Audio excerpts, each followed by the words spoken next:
পয়গম্বর মদিনায় আছেন, পারস্য থেকে একজন দূত দুইজন গোয়েন্দা দিয়া পাঠাইয়া দিয়েছে, যাও চিঠি নিয়ে যাও, মুহাম্মাদের কাছে চিঠি পৌঁছায়া দিবা।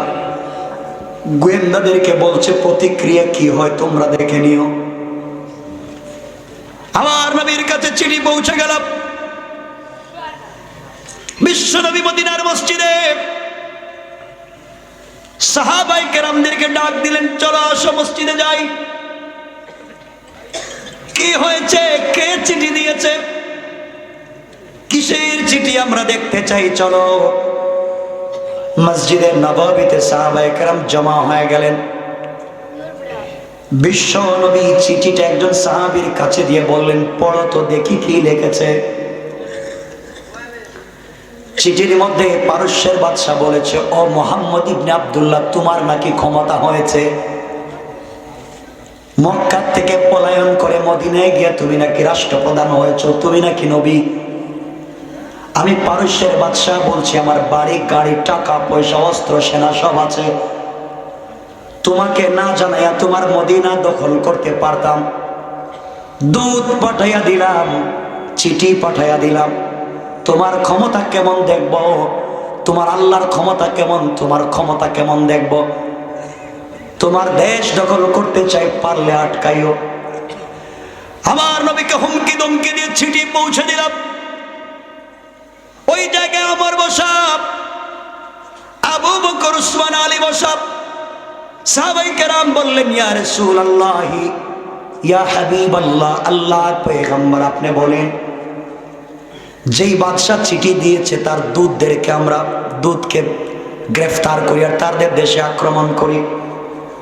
আমার নবী বললেন, না না, আন্তর্জাতিক আইন লঙ্ঘন করতে পারি না, দূত যেই হোক তাকে গ্রেফতার করা যায় না।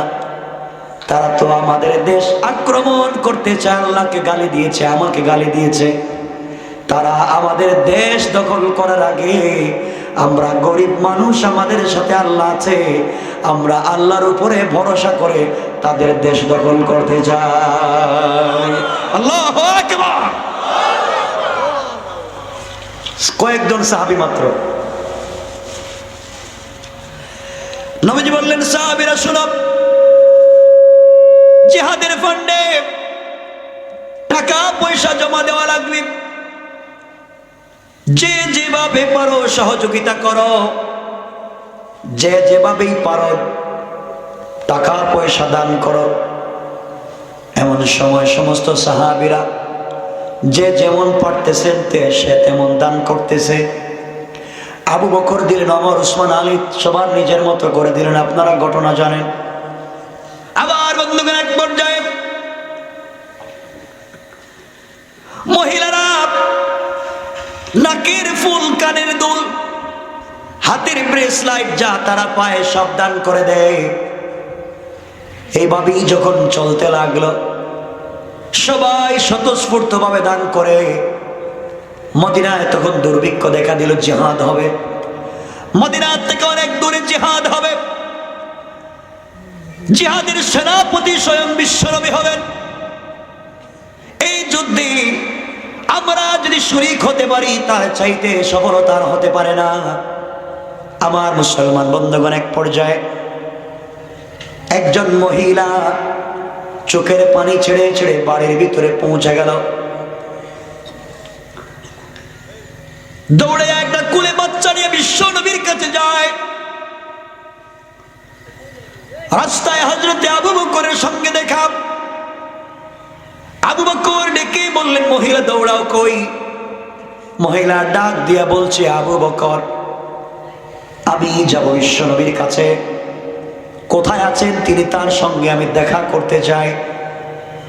আবু বকর ডাক দিয়া বললেন, বুনরে, গিয়ে কোনো লাভ নাই।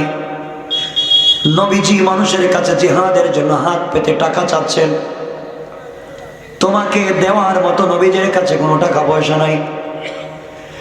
এই মেয়েটা চোখের পানি ছেড়ে ডাক দিয়া বলছে, আবু বকর, জিহাদের ময়দানে বিশ্ব নবী টাকা চাচ্ছেন, নবীজির কাছে কিছু চাইতে আমি যাই না।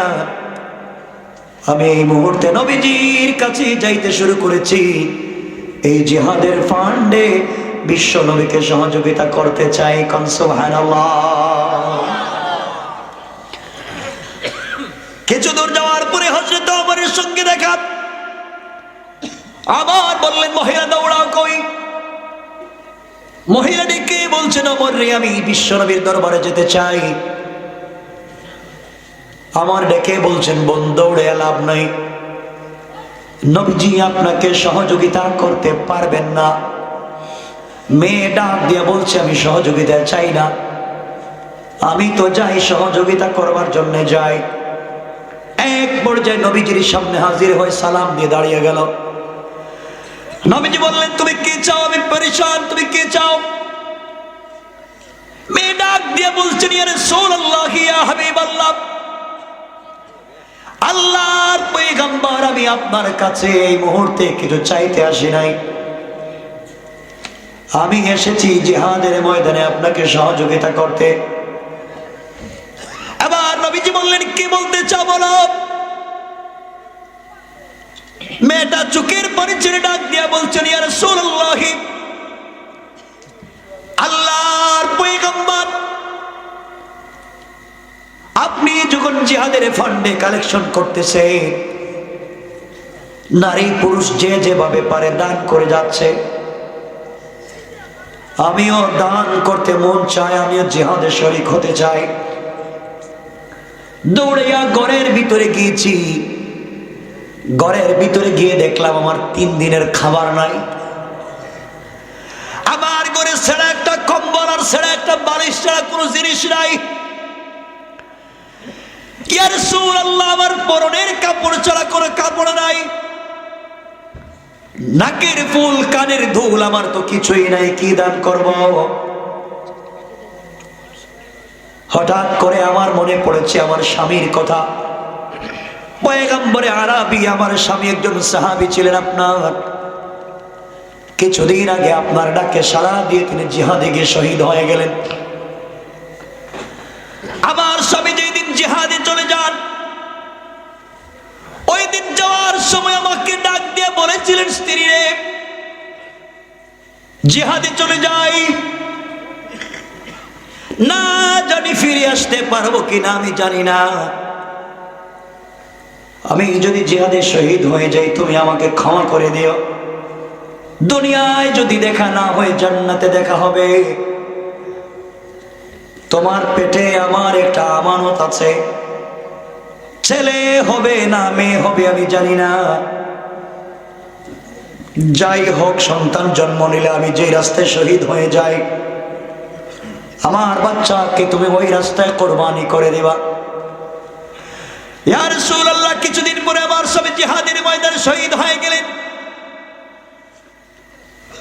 আমি শহীদের স্ত্রী হয়ে গেলাম। কিছুদিন পরে আল্লাহ আমার কোল জুড়ে একটা সন্তান দান করলেন, ছেলে সন্তান আল্লাহ আমাকে দান করলেন। এই ছেলে এই যে আমার কোলে ছাড়া আমার কিছু নাই, ঘরের ভিতরে গেলাম, কোন সম্পদ যখন আমি খুঁজে পেলাম না, এমন সময় দেখি আমার কোলের সন্তান বিছানার মধ্যে বসে বসে খেলা করে। পয়গম্বরে আরবি আমার স্বামীর ওয়াদা আমানতের কথা মনেই পড়ে গেল, আমাকে বলেছিলেন স্ত্রী রে তোমার পেটে আমার আমানত আছে, আমি শহীদ হয়ে গেলে আমার রাস্তায় আমানতটাকে কোরবান করে দিবা।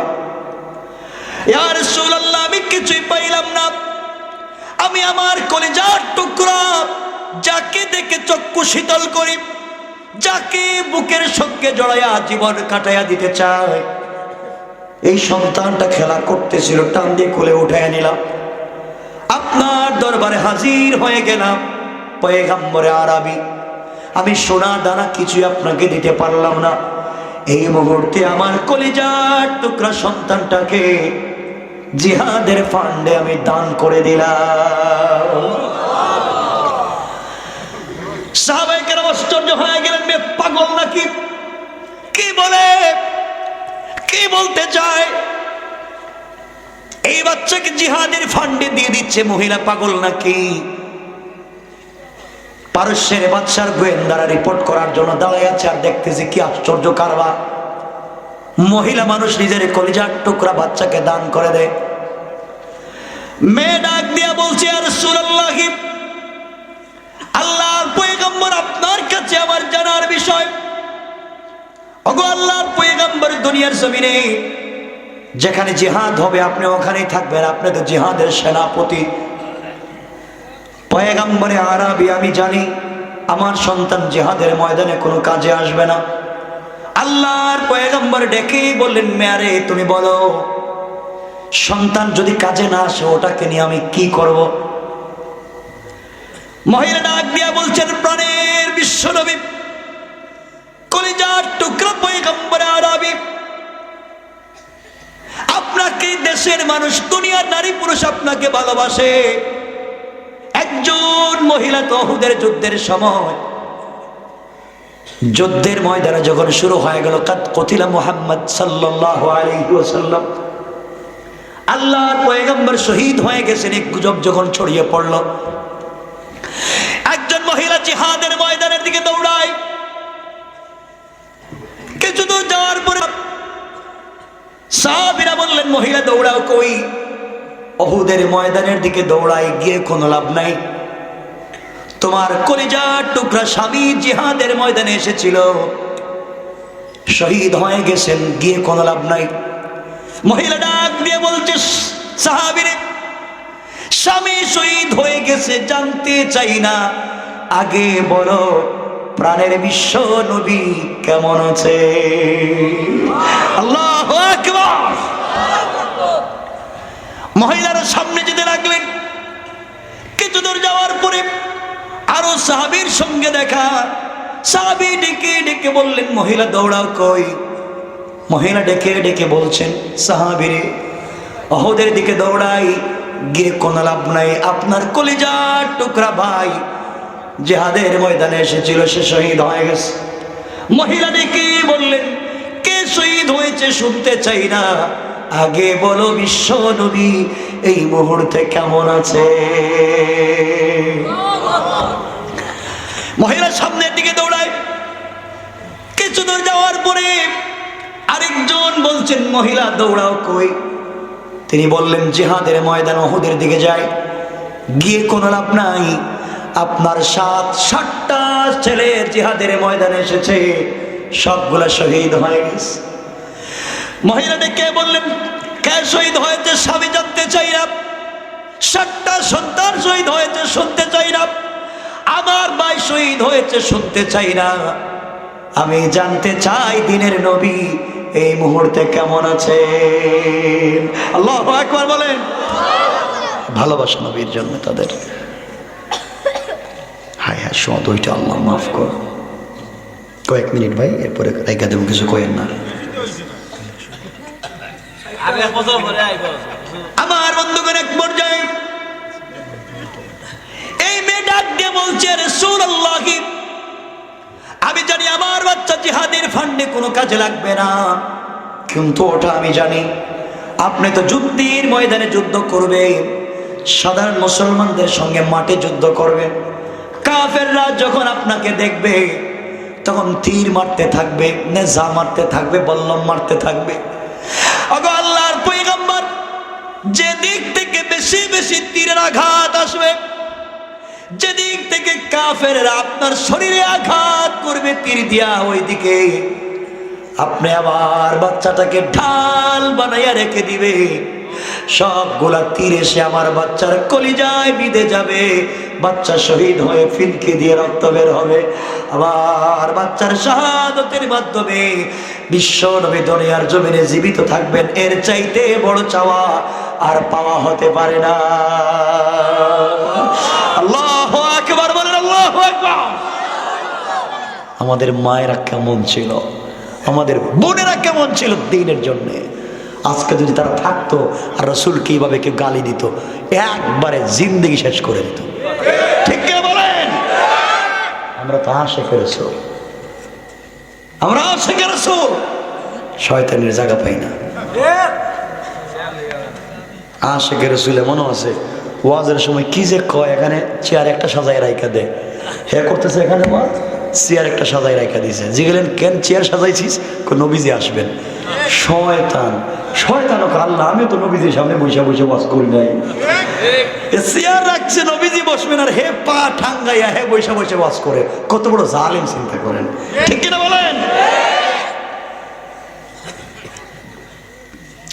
পারস্যের গোয়েন্দারা দেখতেছেনি, কথা বলেন না?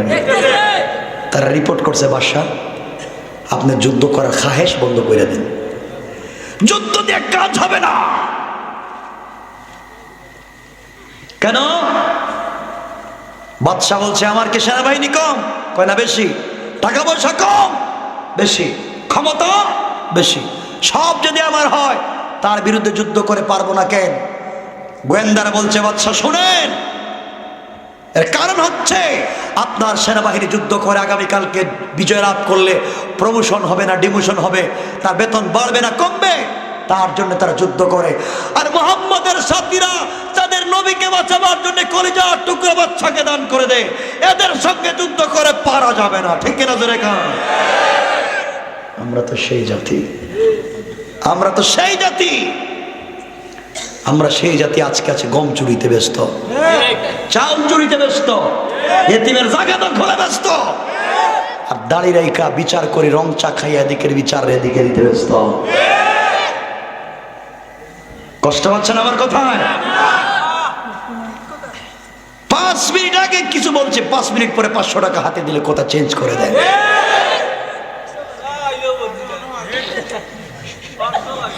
যারা টাকা খেয়ে বিচার করেন, 1 কাপ রং চায়ের বিনিময়ে দিকের বিচারকে সেদিকে দেন। আপনি জানেন না আপনি মরবেন, তো আপনি মরবেন আর শয়তানের মতো কবর থেকে উঠবেন, ঠিক কিনা বলেন? আল্লাহ আমাদেরকে মাফ করুন। সবাই আওয়াজ করে বলেন আমিন। আমার শেষ কথা, নিতে অসুবিধা আছে? সবাই আমার সঙ্গে নামাজের দরুদ পড়েন। আল্লাহুম্মা সাল্লি আলা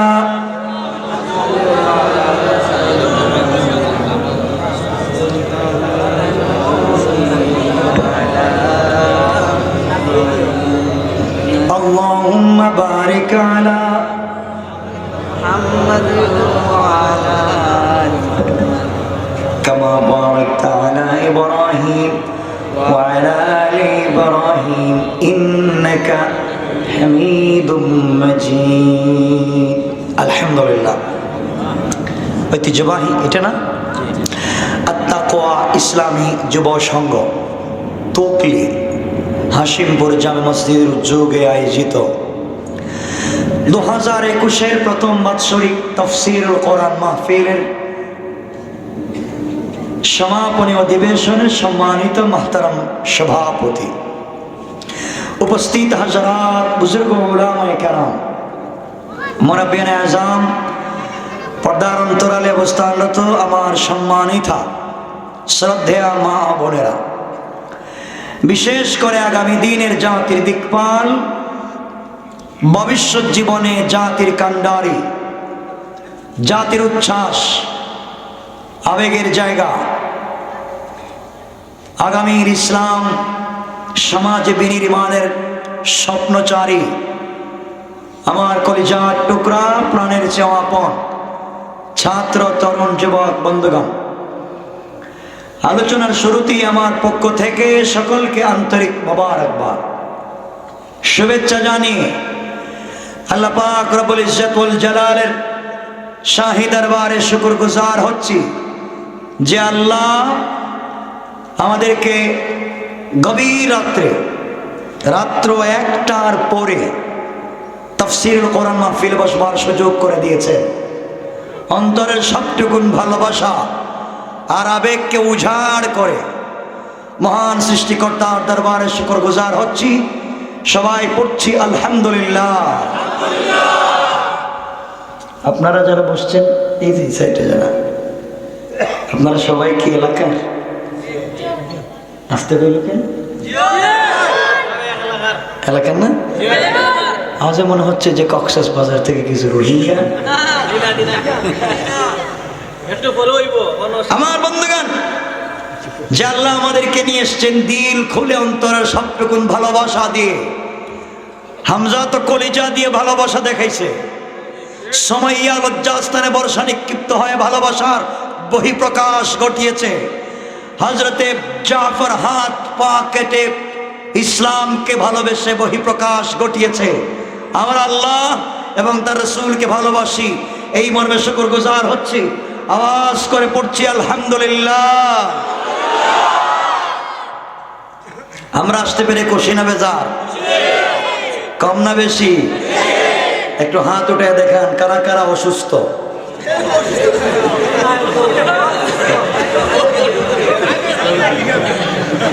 আমি তো বলছি কারা অসুস্থ। সুস্থ আছেন না আপনারা? আলহামদুলিল্লাহ পড়েন। সুস্থ রেখেছেন কে? এই যে এত রাত্রে আমরা তাফসিরে বসতে পেরেছি, আপনাদের কি মনে হয় যে নাস্তিকেরা, ব্লগারেরা, ইসলাম বিদ্বেষীরা ইসলামের আওয়াজকে দমিয়ে দেবে, বন্ধ করে দেবে? যুবকদের এই ভালোবাসাকে আল্লাহ কবুল করো, ইসলামী আন্দোলনের জন্য কবুল করো, এই সমাজে আল্লাহর জমিনে আল্লাহর দ্বীন প্রতিষ্ঠার জন্য কবুল করো। আমরা চাই এই জমিন কার? সবাই বলে জমিনে হুকুম চলবে কার? আমরা কারো হুকুম মানতে রাজি নাই, একমাত্র কার হুকুম ছাড়া। কিন্তু কেমনে? আজকালকে তাফসীরুল কোরআন মাহফিল 144 জারি করা হয়, গানের আয়োজনে পুলিশে প্রটোকল দেয়, টাকাও দেয়, আছে না? যুবকেরা দ্বীনের জন্য কাজ করতে চায়, কিছু মানুষ তাদেরকে বাধা দেয়। কারণ মনে রাখবেন, যুগে যুগে ইসলামকে বাধা দেওয়া হয়েছে, বাধা দিয়ে কেউ দমিয়ে রাখতে পারে নাই। আমাদেরকে আঘাত করতে পারে, আমাদেরকে বাধা দিতে পারে, ইসলামকে দমিয়ে রাখা যাবে না। ঠিক কি বলে?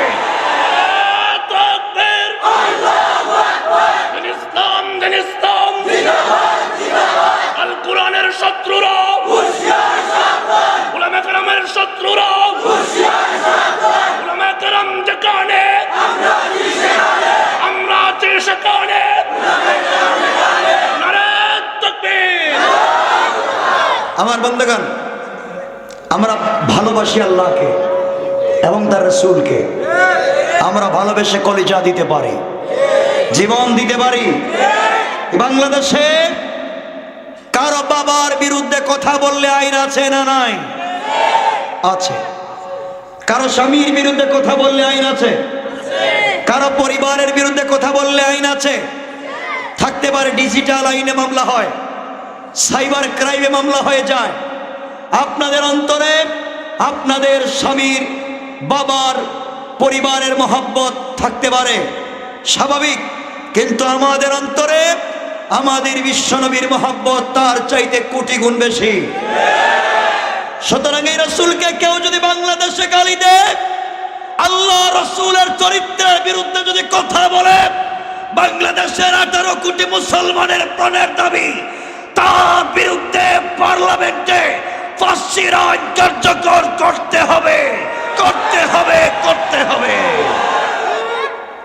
আমরা চাই, চাই কি চাই না?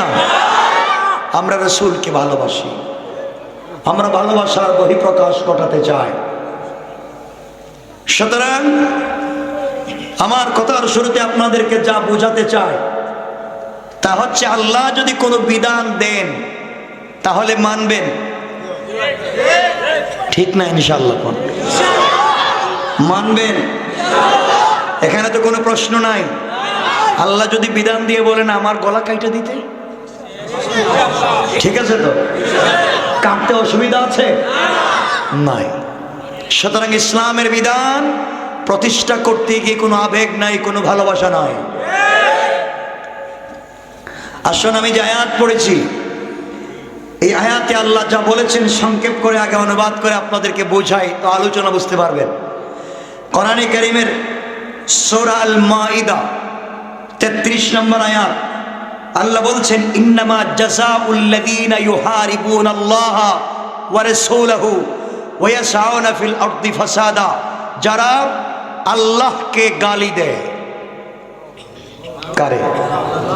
সৃষ্টিকর্তাকে যারা গালি দেয়, ওয়া রাসূলাহু, এবং তার রাসূলকে যারা গালি দেয়, ওয়া ইয়াসাউনা ফিল আরদি ফাসাদা, এবং সমাজে সাম্প্রদায়িক দাঙ্গা লাগায়।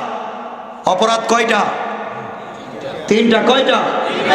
এক নাম্বার যারা আল্লাহকে, সবাই বলেন আল্লাহকে, দুই নাম্বার যারা রাসূলকে, তিন নাম্বার যারা সমাজে মারামারি লাগায়। কয়টা অপরাধ? এই তিনটা অপরাধের যে কোনো একটা যদি কেউ করে, আল্লাহকে গালি দিল, অথবা রাসূলকে গালি দিল, অথবা সমাজে মারামারি ফিতনা লাগাইয়া দিল, তিন অপরাধের যে কোনো একটা যদি করে, তার বিধান কি হবে, তার শাস্তি কি হবে আমি নির্ধারণ করব? রাষ্ট্র নির্ধারণ করবে না আল্লাহ?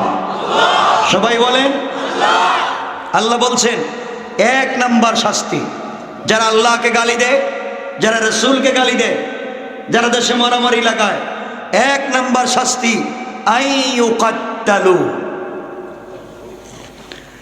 এক নাম্বার শাস্তি হলো এদেরকে ব্রাশ ফায়ার।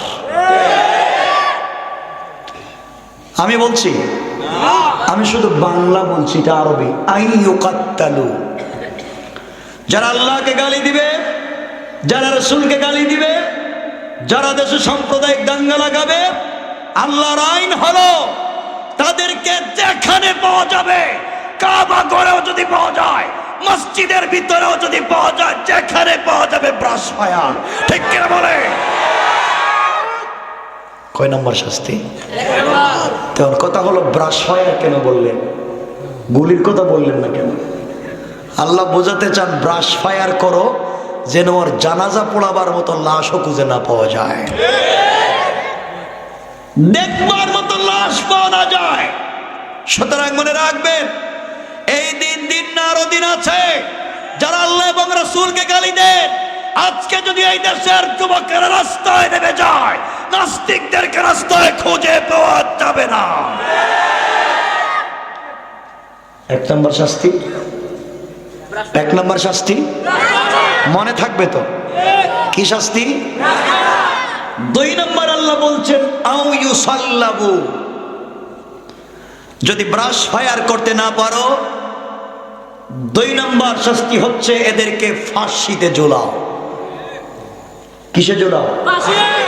ফাঁসির দড়িতে ঝুলাও। যারা আল্লাহকে এবং রাসূলকে গালি দেয়, দুই নম্বর শাস্তি ফাঁসিতে ঝুলাও। আপনারা ফাঁসিতে ঝুলাবার লোক খুঁজে পান না, আপনারা ফাঁসি দেওয়ার মতো লোক খুঁজে পান না। যারা দ্বীনের পক্ষে কথা বলে, ইসলামী আন্দোলন করে জীবন দেয়, আপনারা যারা তাদেরকে ফাঁসির দড়িতে ঝুলান, মনে রাখবেন এই দড়ি যদি ঘুরে যায়, এই দড়িতে নিজের গলাও লেগে যেতে পারে। ঠিক কিনা? নিজের টাকায় কেনা দড়ি নিজের গলায়ও লেগে যেতে পারে। এজন্য আমাদেরকে জেল জুলুম আর ফাঁসির ভয় দেখায় লাভ নাই। ওগুলো আমরা চিনি, এই ঘর আমাদের চিনা জানা আছে। কথা বলেন না কেন? এখানে একটা ছোট্ট ঘটনা বলতাম, যদি আপনাদের কষ্ট না হয়। কোরআনের না হাদিসের না, ইতিহাস। আগে বইলে দিচ্ছে, আবার ভুল বুঝে বলবেন কি একটা বইলে দিল, এটা কোরআনের কোথায় আছে? কোরআনও না, হাদিসও না, এটা তারিখ। ফাঁসি যারা দিবেন, ফাঁসি যে কাউকে দিবেন, মনে রাখবেন আল্লাহকে ওয়াস্তে, আল্লাহকে ওয়াস্তে যে কাউকে ফাঁসির ভয় দেখাবেন না। কারণ এই দড়ি যদি আল্লাহ ঘুরাইয়া দেয়, নিজের টাকায় কেনা দড়িতে নিজেই ঝোলা লাগতে পারে। এই জমিনে একজন উস্তাদ ছিলেন, আরেক ছাত্র। কষ্ট হচ্ছে না তো? দুজন সফর করতেছেন, উস্তাদ এবং ছাত্র, নতুন এক দেশে গেছেন। যাওয়ার পরে দেখেন এই দেশে সব কিছুর দাম সমান। কত শোনেন? সব কিছুর দাম সমান। 10 টাকায় 1 লিটার কেরোসিন তেল, 10 টাকায় 1 লিটার দুধ, 10 টাকায় 1 লিটার আপেলের জুস, মানে সব কিছুর দাম সমান। ভালো জিনিস খারাপ জিনিস সবকিছুর দাম, যে যেই দেশে ভালো জিনিস খারাপ জিনিস সব জিনিসের দাম সমান, আপনারা বলেন তো এই দেশের আইন কানুন ঠিক আছে? যেই দেশে চুরের দামে আর পীরের দামে সমান, এই দেশের আইন কানুন ঠিক আছে? ওস্তাদ বলতেছেন বাবা এই দেশের আইন কানুন ভালো না, ভাগী, সব কিছুর দাম সমান, পানির দাম তেলের দাম সমান। ছাত্র বলতেছে উস্তাদ জি আপনি তো মুরব্বী, আপনি চলে যান, আমি জোয়ান মানুষ কম দামে জিনিস পাইছি, একটু খাইয়া মোটা তাজা হয়ে যায়, বেশি দামের জিনিস তো কম দামে পাইছি, একটু খাই। উস্তাদ বললেন খাইতে পারো, কিন্তু আমার মনে হচ্ছে সামনে কোনো বিপদ আসতে পারে। ওস্তাদ চলে আসছেন, ছাত্র থাইকা গেল, ঘটনাক্রমে থাকতেছে খাচ্ছে। এই দেশের বাদশাহ একটা বাড়ি বানাইছে, বিশাল ডিজাইন করা বাড়ি, স্টাইলিস্ট। উদ্বোধনের আগেই বাড়ি ভেঙে গেছে, মনে হয় বাঁশ দিয়ে দিছিল, ইঞ্জিনিয়ার মনে হয় বাঙালি ছিল। সিলেটের জগন্নাথপুরে আজকের লেটেস্ট খবর, আজকের 10 কোটি টাকা দিয়ে একটা ব্রিজ বানাইছে, ব্রিজ উদ্বোধনের আগে ভেঙে পড়ে গেছে। মনে রাখবেন এইভাবে যারা জনগণের টাকাকে লুটে পুটে খায়, রোডের বদলা বাঁশ দেয়, কলা গাছ দেয়, রাস্তা ব্রিজ আছে রাস্তা নাই, রাস্তা আছে ব্রিজ নাই, এই সমস্ত নষ্টামি যারা করে জনগণের টাকা মেরে খায়, আমরা আল্লাহর কাছে বিচার দিলাম, কিয়ামতের দিন বিচার হবে, জবাব দেওয়া লাগবে। আমার বন্ধুগণ, বাদশার বিল্ডিং যখন ভেঙে গেছে, বাদশার তো মাথা গরম, উদ্বোধনের আগেই ভেঙে গেল। কোন ইঞ্জিনিয়ার বাড়ি ড্রয়িং করেছে, ডিজাইন কে করে দিয়েছে, ওকে ধরে নিয়ে আসো, ওর ফাঁসি। কি কার? ইঞ্জিনিয়ার কেন হইছে? তুমি কি বাড়ির ডিজাইন করছো, উদ্বোধনের আগে ভেঙে গেছে, তোমার ফাঁসি। ইঞ্জিনিয়ার বলতেছে স্যার আমার কোনো দোষ নেই, আমি কাগজে কলমে কম্পিউটারে ডিজাইন করে দিছি, এটা হাতে হাত দিয়ে ধরাও যায় না, কাজ তো করছে ঠিকাদার, কন্ট্রাক্টর কাজ করছে, আমি তো হাতও লাগাইনি আপনার বিল্ডিংয়ে, আমাকে ফাঁসি দিবেন কেন? ফাঁসি দিলে এই ঠিকাদারে দেন। থ্যাংক ইউ, তুমি সুন্দর কথা বলেছো, এজন্য বেকসুর খালাস, তুমি খালাস। কন্ট্রাক্টরকে আনা হয়েছি, ঠিকাদারকে আনা হয়েছে, ঠিকাদার তো সুন্দর বাড়ি উদ্বোধনের আগে ভেঙে গেল, তোমার ফাঁসি। ঠিকাদার বলতেছে স্যার আমার কোনো দোষ নাই, আমি কাজ রেখেছি, আমি কন্ট্রাক্ট রেখেছি, বাড়ির কাজ আমি করি নাই, কাজ করেছে মিস্ত্রি, ঠিক না? ফাঁসি দিলে মিস্ত্রি রে দেন, আমারে না, আমি কাজ রাখছি, টাকা পয়সা দেয় আর কিছু না। থ্যাংক ইউ, তুমিও বেকসুর খালাস। মিস্ত্রি কেন? মিস্ত্রিকে ডাকা হয়েছে, মিস্ত্রি আসছে, কি বাড়ি বানাইছ? আমার বাড়ি ভেঙে গেছে, তোমার ফাঁসি। মিস্ত্রি কো স্যার আমার কোনো দোষ নেই, আমি একটা ইটের সাথে আর একটা ইটের জয়েন্ট দিয়েছি, কিন্তু যেই বেচারা মাল মশলা মিলাইছে হে জুগালি, হে পানি বেশি দিছে, এই জন্য বিল্ডিং ভেঙে পড়ছে, আমার কোনো দোষ নাই, পরে ফাঁসি নেই। তুমিও সুন্দর কথা বলেছো, যুক্তিসঙ্গত, তুমিও খালাস। জুগালির ফাঁসি। জুগালি গরিব মানুষ, বাদশার দরবারে হাজির করা হয়েছে, জুগালি তুমি কেমন কাজ করছো, আমার বিল্ডিং ভেঙে গেছে, তোমার ফাঁসি। ও বেচারা বলছে স্যার আমার কোন দোষ নেই, আমি এইভাবে কাজ করি।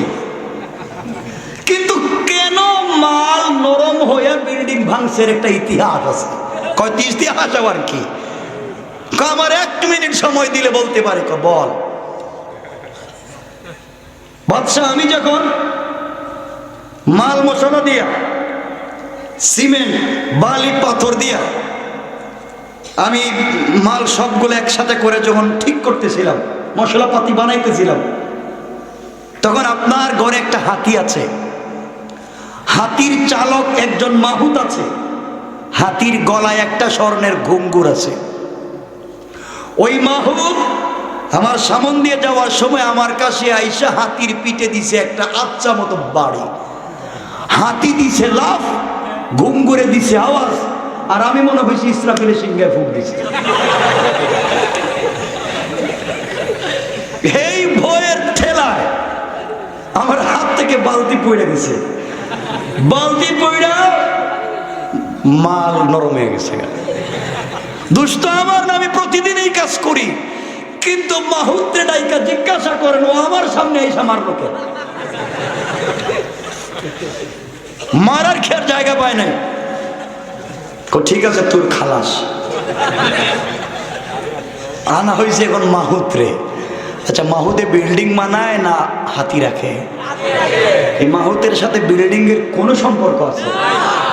বাংলাদেশে তো ঝাড়া দিয়ে বিল্ডিং পালায় দেয়। মাহুত্রে আনা হয়েছে, এই মাহুত তোমার ফাঁসি। আমার অপরাধ, আমার বিল্ডিং ভেঙে গেছে। ওর সাথে আমার জীবনের সম্পর্ক নাই। সম্পর্ক আছে। কেমনে? তুই কেন এই যুগালির সামনে গিয়ে হাতির পিঠে বাড়ি দিলে? স্যার আমি প্রতিদিন এইভাবে মারি, এটা আমার দায়িত্ব। কিন্তু এখানেও ইতিহাস আছে। তোর ইতিহাস কি? ইতিহাস হলো হাতির গলায় একটা ঘুঙ্গুর আছে। এই ঘুঙ্গুর যে কর্মকার বানাইছে ও একটু আওয়াজ বেশি দিছে। আস্তে মারলে জোরে আওয়াজ হয়, তো আমি তো হাতির পিঠে আস্তে মারছি, আওয়াজ জোরে হয়ে গেছে। তো আমার তো দোষ নাই, দোষ এই কর্মকারের। ওরে বলেন এটা আওয়াজ বেশি দিছে কেন? ও থ্যাংক ইউ, তুমিও বেকসুর খালাস। মাহুত খালাস আনা হইল কর্মকার। কর্মকার বেচারা চিন্তা করছে প্রধানমন্ত্রী দাওয়াত করছে, মনে হয় টাকা পয়সা দিব।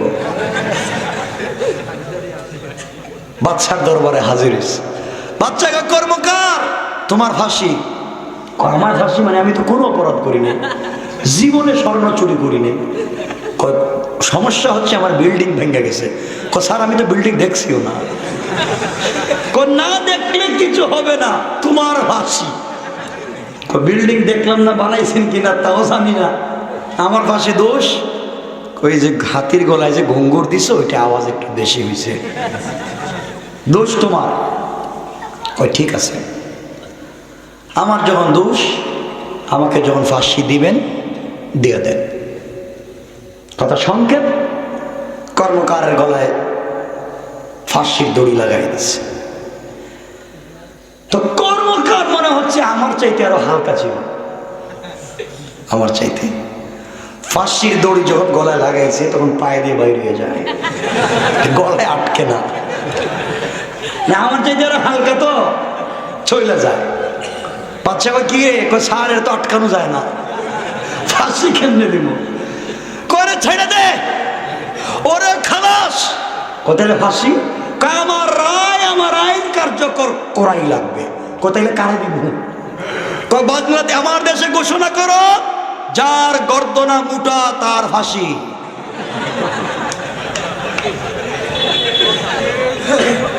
বুঝছেন কই যাইতেছে বিষয়? যার গর্দনা মোটা তার ফাঁসি। বাংছে কি বাংছে না তা জানতে চাই, ওর ফাঁসি। কষ্ট হচ্ছে আমার কথায়? বোঝাতে চাচ্ছি কি সামনে দেখে। এখন তো পুলিশ, রেপ, চিতা, কুমড়া, border guard, CID, DIB, NSI, DGFI সবাই দেশে ঘুরতেছে, কার গর্দনা মোটা। খুঁজতে খুঁজতে একদিন এই যে প্রবাসী ছাত্র কম দামি জিনিস খায় মোটা তাজা হইতেছে, মনে আছে না? এর ঘরে পুলিশ ঢুকে গেছে। পুলিশ ঢুকে ফিতা দিয়ে এর গলা মাইপা দেখে একবারে কাটায় কাটায় 100 ঠিক। কয় তোমার ফাঁসি। আমার ফাঁসি মানে? আমি দেশের ফরেনার, আমি এই দেশের ভিজিটার, আমি ঘুরতে আইছি, আমার অপরাধ? তোর কোনো অপরাধ নাই, তোর অপরাধ তোর গর্দনা মোটা। কয় এটা কোনো অপরাধ হইল? আমি চুরি করলাম না, ডাকাতি করলাম না, আমি খাইলাম আমার টাকায় কিনা, তো আমার ফাঁসি দিবেন? কোনো কথা নাই, বাদশার দরবারে চল। বাদশার সামনে হাজির করা হয়েছে। বাদশাহ মাইপা দেখে ঠিক আছে, বহুত দিন পরে তার মনের আশা পুরো হইল যে ফাঁসি দেওয়া যায়। আল্লাহ বলছেন তুই বিনা অপরাধে একজন বিদেশিরে ফাঁসি দিবে, আর আমি বসে থাকো? কথা কন লাগে। আল্লাহ অপেক্ষায় আছে। ছেলেটাকে যখন ফাঁসি দেওয়া হবে তো বাচ্চা জিজ্ঞাসা করছে, বাবা তোমার মৃত্যুর আগে তোমার কোনো চাহিদা আছে? আছে। কি চাহিদা? আমার চাহিদা হলো আমি আমার যে উস্তাদ যে আমাকে বাধা দিয়েছিল তার সাথে একটু দেখা করতে চাই। দেখা কর। উস্তাদের সঙ্গে দেখা করছে। উস্তাদকে বলছে, উস্তাদ জি আপনি বলছিলেন কম দামে জিনিস খাইলে বিপদ হবে, এখন মহা বিপদে। মোটা হয়েছি তো হওয়ার মতো হয়েছে, একবারে সাইজ মিলে গেছে, আপনি আমারে বাঁচান। উস্তাদ বলছেন আগে তো বলছিলাম এখানে থাকিস না, এবং বিপদে পড়ে গেলি। স্যার যা করছি তো ভুল করছি, আগে বাঁচান, এরপরে আর কিছু করা লাগলে কইরেন, বাড়ি তিনি আমার মাইরেন, কিন্তু এখান থেকে বাঁচান। উস্তাদ চিন্তা করে বললেন টেনশন করিস না, আগামীকালকে যখন তোর গলায় ফাঁসির দড়ি লাগাইয়া দেওয়া হবে, ওই সময় আমি স্টেজে উঠে যাব, স্টেজে উঠে তোকে লাত দিয়ে ফলাইয়া দিয়া বলবো আমাকে দাও, তুই একটা বলবে আমাকে দাও, আমরা মারামারি লাগাই। ছাত্রকে সাহা যদি দুজনের কাম সাইরা হয়, না আমরা মারামারি করবো, এরপরে যা হয় দেখবো না। তুই বলবে আমাকে দাও, আমি বলবো আমাকে, তুই বলবে তোকে, যা হবার হবে। ঠিক আছে স্যার আপনি খেয়াল রাখেন, কিন্তু যদি আমার গলা আটকে যায়। পরের দিন যখন ফাঁসির দড়ি গলা লাগাচ্ছে, উস্তাদ দুইটা লাত দিয়ে ফেলায় আমারে দাও, ছাত্র কয় আমারে দাও, এরা শুরু করছে মারামারি। বাদশা কি ফাঁসির দড়িতে ঝুলে মরবার জন্য মারামারি করে কেন? কি মানুষ ভাগে, আর এরা দেখি দড়িতে ঝুলতে চায়। এই থামো, ওদেরকে জিজ্ঞাসা করে কি হয়েছে, জিজ্ঞাসা করে মুরব্বীরে, ছাত্ররে কি হয়েছে? আমি কিচ্ছু জানি না। এই যে হুজুরের জিজ্ঞাসা, উস্তাদের জিজ্ঞাসা কি হয়েছে? বাদশা আপনার কিচ্ছু শোনার দরকার নেই, আপনি আমাকে ফাঁসিটা দিয়ে দেন, এটা বাচ্চা মানুষের ছেড়ে দেন। ছাত্র বলতেছে আমারে দেন, আমার গলা ঠিক আছে, আমারই দেন। বাদশা কয় সমস্যাটা কি আপনি বলেন মুরব্বী। মুরব্বী বলতেছে বাচ্চা তাহলে আপনাকে বলা যায়, গতকালকে রাত্রে আমি ঘুমিয়েছিলাম, হঠাৎ ঘুমের ভিতরে স্বপ্নে দেখি আল্লাহ আমার কাছে ডাইরেক্ট টেলিফোন করছে। কে টেলিফোন করছে? আল্লাহ। তারপরে টেলিফোন করে দেখি আপনার নাম কয়। তারপরে আপনারা কেন ফাঁসির দড়ি কিনে আনছেন? শুনলাম বুঝলাম। এরপরে যে মরবে সে বিনা হিসাবে জান্নাতে যাবে। এই খবর শোনার পরে আমি ঘুম থেকে উঠে গেছি, আরে আফসোস, কত চেষ্টা করে জান্নাতে যাওয়ার সুযোগ পাচ্ছি না। আপনার এই দড়িতে ঝুললে যদি জান্নাতে যাওয়া যায়, তাহলে আমি মুরব্বী মানুষ, আমার তো কত গুনাহ খাতা আছে, জোয়ান মানুষের ছেড়ে দেন আর আমার জান্নাতে যাওয়ার সুযোগ করে দেন। এই জন্য ঠেলাঠেলি করতেছে। বাচ্চা গায়ে থামো, আমার টাকায় দড়ি কিনে আনছি, আমার দেশে থাইকা, আমার দেশে খাইয়া, আমার দেশে মোটা তাজা হয়ে আমার আগে জান্নাতে যাইবা। আল্লাহকে কৌশল শুরু করলাম, মর। আমার দেশে থেকে, আমার দেশে খেয়ে, আমার দেশে বড় হয়, আমার টাকায় দড়ি কিনেছি, আর তোমরা আমার আগে। হ্যাঁ, দেশের পুলিশ বাহিনী এই দুটাকে বেকসুর খালাস। সারাদিনে হাসি কারে দিব, আমারে দাও,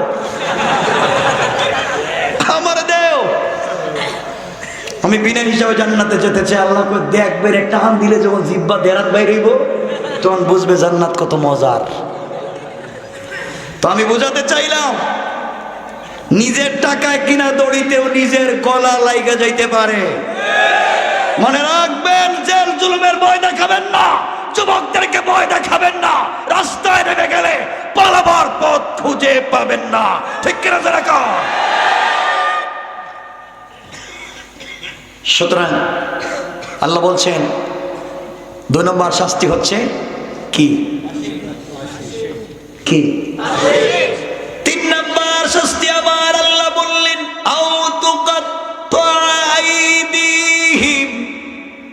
ওয়া আরজুলুহুম মিন খিলাফ। আল্লাহ রাব্বুল ইজ্জত ওয়াল জালাল জানাইয়া দিলেন 3 নম্বর শাস্তি হলো তাদের এক হাত এক পা কাটো, ডান হাত বাম পা, বাম হাত ডান পা। এভাবে যারা আল্লাহ এবং তার রসুলকে গালি দেয় তাদের যদি এক হাত এক পা কেটে রাস্তায় লটকায় রাখা যায়, একজন লোককে যদি এমন শাস্তি দেওয়া হয়, আমার বন্ধুগণ মনে হয় এই দেশের ভিতরে নাস্তিকতা থাকবে না। কোন ঠিক না? 4 নম্বর শাস্তি আমার আল্লাহ বললেন আও ইউনফাউ মিনাল আরদ। যারা আল্লাহকে গালি দেয়, যারা রাসূলকে গালি দেয়, যারা সমাজে মারামারি লাগাইয়া দেয়, তাদের 4 নম্বর শাস্তি হলো আও ইউনফাউ মিনাল আরদ, এদেরকে ঘাট ধরে তোমরা দেশ থেকে বের করে দাও। সুতরাং যারা আল্লাহকে গালি দেয়, আল্লাহর রাসূলকে গালি দেয়, দেশে মারামারি লাগায়, 1 নম্বর শাস্তি হলো ব্রাশ ফায়ার, 2 নম্বর শাস্তি হলো ফাঁসি, 3 নম্বর শাস্তি হলো এক হাত এক পা কাটা, 4 নম্বর শাস্তি হলো ওদেরকে দেশ থেকে বের করো। এই কথা বলে আল্লাহ রাব্বুল ইজ্জত ওয়াল জালাল বললেন যালিকা লাহুম খিজিয়ুন ফিদ দুনিয়া ওয়া লাহুম ফিল আখিরাতি আযাবুন আযীম। আল্লাহ রাব্বুল ইজ্জত ওয়াল জালাল জানাইয়া দিলেন গোলামেরা শোনো, এই যতগুলা শাস্তি আমি আল্লাহ রাব্বুল ইজ্জত ওয়াল জালাল বলেছি সবগুলা শাস্তি হলো দুনিয়ার শাস্তি, আর কিয়ামতের দিনে আমি আল্লাহ তাদের জন্য রেখে দিয়েছি অপমানজনক লাঞ্ছনা করে শাস্তি। কন্যা নাউযুবিল্লাহ। কষ্ট হচ্ছে আপনাদের? কিছুক্ষণ কথা বলা যাবে?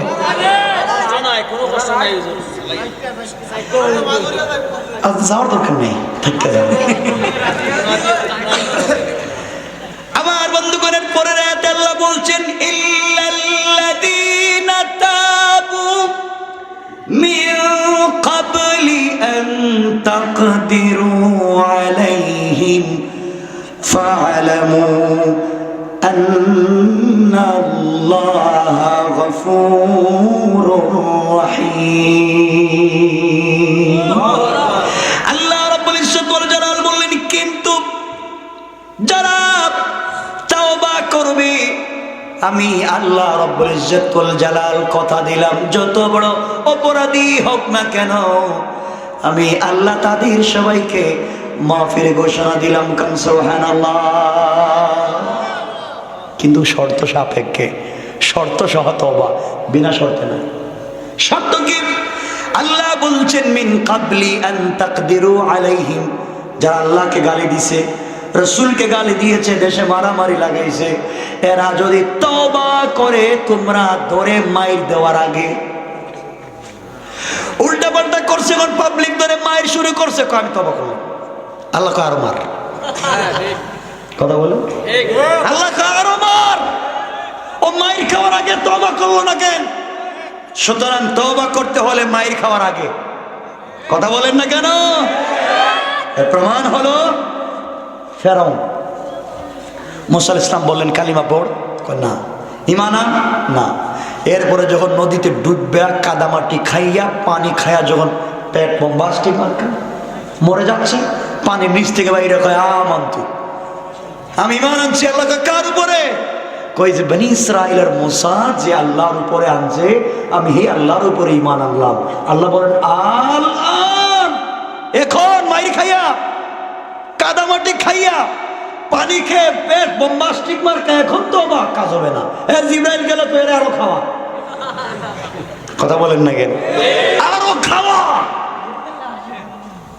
মায়ের খাওয়ার আগে তওবা করলে মাফ, আর মায়ের খায়া তওবা করলে কথা বলেন মাফ নাই। এতটুকু এরপর আল্লাহ বলছেন, এরপর আল্লাহ বলছেন ইয়া আইয়ুহাল্লাযীনা আমানু তাকুল্লাহ। এরপরে রাতে আল্লাহ বললেন হে ঈমানদারেরা আমি আল্লাহকে ভয় করো।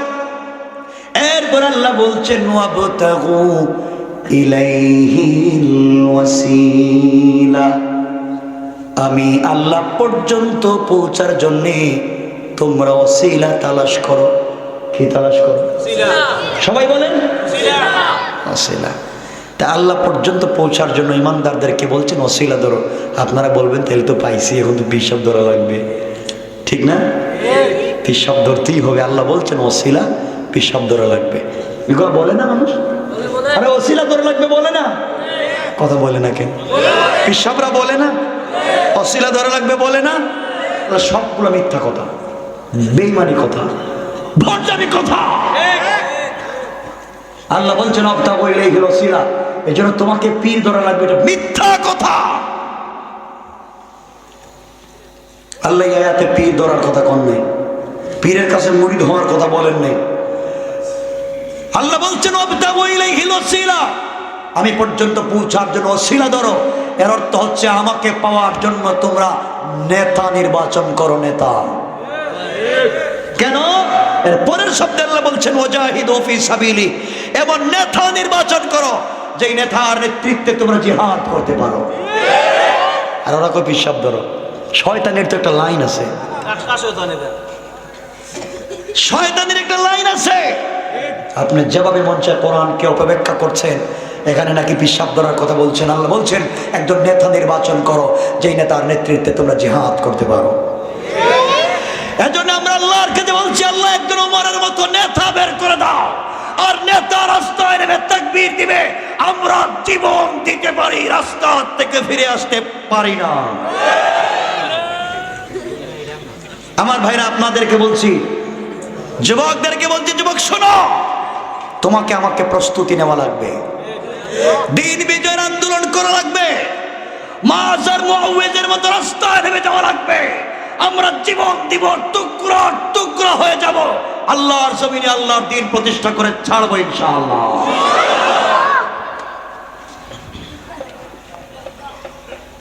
তারা দ্বীনের জন্য কত আন্দোলন করলেন, সংগ্রাম করলেন। হযরত মুআজ আর মুআউয তো আপনারা জানেন, দুই ভাই। রাসূল যখন বদরের যুদ্ধের কথা বলছেন, বদরের যুদ্ধে যাওয়া লাগবে, সাহাবায়ে কেরামদেরকে রিক্রুট করতে লাগলেন। এমন সময় মুআজ আর মুআউয ছোট ছোট দুই ছেলে, ছোট ছোট, তারা রাসূলের কাছে গিয়ে বলছে ইয়া রাসূলুল্লাহ আমরাও জিহাদে যেতে চাই। তোমরা তো পিচ্ছি, তোমরা জিহাদ করবে মানে তোমাদেরকে দেখা রাখবে কে? আমাদের কি পিচ্ছি ভাইবেন না, আমাদের শক্তি আছে। সুবহানাল্লাহ বললেন না, আমরা জিহাদ করতে চাই। মুআজ আর মুআউযের মা বাপ হাজির হয়ে বলছেন ইয়া রাসূলুল্লাহ এই দুটা ছেলেকে আপনার জন্য, আল্লাহর জন্য, আল্লাহর রাস্তায় আমি কুরবান করে দিলাম। দুই ভাই বলতেছে আমাদের মা বাপ রাজি, আমাদেরকে নেন। রাসূল বলছেন তোমাদেরকে নিয়ে লাভ নাই, এক কাজ করো, তোমাদের মধ্যে যার শক্তি বেশি তাকে নেওয়া যাবে, তাহলে কুস্তি ধরো। কি ধরো? এর আগে রাসূল বললেন এক কাজ করো, তোমরা কে ছোট কে বড় একটু দেখি তো, দাঁড়াও। বড় ভাই সামনে দাঁড়াইছে, ছোট ভাই পিছনে দাঁড়াইছে। নবীজি দেখেন বড় ভাইয়ের চাইতে ছোট ভাই আধ হাত উঁচা। নবীজি বললেন কি রে? এ বলতেছে আমাকে নেন, ও বলতেছে আমাকে নেন। নবীজি বললেন কি তোমার বড় ভাইয়ের চাইতে ছোট ভাই লম্বা হইলো কেমনে? আরেকজন সাহাবী বলছেন ইয়া রাসূলুল্লাহ ও আরেকজনের কান্দে উঠে গেছে। আল্লাহু আকবার বলেন। জিহাদের কি স্পিরিট আর আগ্রহ। আরেকজনের কাঁধে উঠে গেছে। নবীজি বলেন এই দুটো বাচ্চাকে এভাবে হবে না, এদের কুস্তি লাগাই দেই। দুই ভাই কুস্তিতে নবীজি বলছেন যে শক্তি বেশি হবে, যিনি পরাজিত করবেন, যিনি বিজয়ী হবেন তাকে নেওয়া হবে। দুই ভাই কুস্তি, ছোট ভাই তো ছোটই, বড় ভাই যখন ধরছে নিচে ফালায় দিছে। নিচে ফালায় বলতেছে ইয়া রাসূলুল্লাহ দেখেন তো ও কিচ্ছু পারে না, আমারে আপনি নেন। ছোট ভাই বলতেছে ভাই তোর কানটা আমার কাছে আন। কেন কিছু কইবে? আমার মাইরা ফেলাই দিছিস, কাছে আয়। তো ছোট ভাই তো নিচে, বড় ভাই উপরে। বড় ভাই মাথাটা নিচু করছে। ছোট ভাই বলতেছে ভাই সারা জীবন একসাথে থাকলাম, একসাথে খাবার খাইলাম, একসাথে ঘুমাইলাম, একসাথে খেলাধুলা করলাম, আর তুই আজকে একা একা যুদ্ধ করে জান্নাতে যাবে, আমি ছোট ভাইকে নিবে না? তুই আজকে আমাকে ফালাইয়া দিলে, ভাই তুই যদি একটু নরম হয়ে হাতটা ছেড়ে দিস আমি তোর উপরে উঠে যাব। আল্লাহু আকবার বলে। দ্বীনের প্রতি তাদের কি আগ্রহ, আমি তোর উপরে উঠে যাব। আর রাসূল দেখবেন তুইও পারিস আমিও পারি। কই ঠিক আছে তাইলে একটু দাঁড়া। বড় ভাই দিছে ধাক্কা, ছোট ভাই উপর থেকে নিচ থেকে উপরে উঠে গেছে। উপরে না বলে ইয়া রাসূলুল্লাহ কি বলছেন, ও পারেন আমার সাথে, আমারে নেন। রাসূল সব বুঝলেন, সব বুঝলেন। জিহাদে তাদেরকে অনুমতি দিয়ে দিলেন। ছোট ছোট দুটা গুড়ার নিচে পড়ে যায়, দুই হাতের দুটা চারটা অস্ত্র নিচে দুই ভাই। সাহাবায়ে কেরাম রেজিকে আমরা তো আনসারি, মদিনার ছেলে, মক্কার কাউরে চিনি না। জিহাদিকে বড় বড় সাহাবীদেরকে জিজ্ঞাসা করে আবু জেহেল রে চিনেন? কই তোমাদের বাড়ি কই? তোমরা কারা? আমাদেরকে চিনবেন না। আঙ্কেল আবু জেহেলরে খুঁজতেছি। আবু জেহেলরে কি করবে? মায়ের দিমু মায়ের। আবু জেহেল মক্কার লিডার, তার মতো ক্ষমতাবান কেউ নাই। তোমরা দুই ভাই মারবে মানে কি বলতেছ? কি বলো? দেখায় দেন না, ভাগো। একজন সাহাবী দুটারে সরাই দিছে, দুই ভাই গেছে দুই মাথায়। সাহাবীর সঙ্গে দেখা একজন বলতেছেন ভাই আবু জেহেল কোনটা? ওই যে সামনে গোড়ার পিঠে। ওই ভাই রেকর্ড দিয়ে যে যায়। আচ্ছা আবু জেহেলকে কোনোদিন চিন্তা করবে যে বাচ্চারা তারা মারবে? এরা মনে খেলাধুলা দেখতে আসছে, যুদ্ধ জিহাদ দেখতে আসছে। দুই ভাই আস্তে আস্তে দূর থেকে সামনে আসতেছে। আবু জেহেল তো গোড়ার পিঠে, কাছে এসে কোনো কথাবার্তা নাই। আবু জেহেলের গোড়ার পায়ে কাটা শুরু করছে। ওরা তো লাগার পায় না, উপরে পা কাটা শুরু করছে।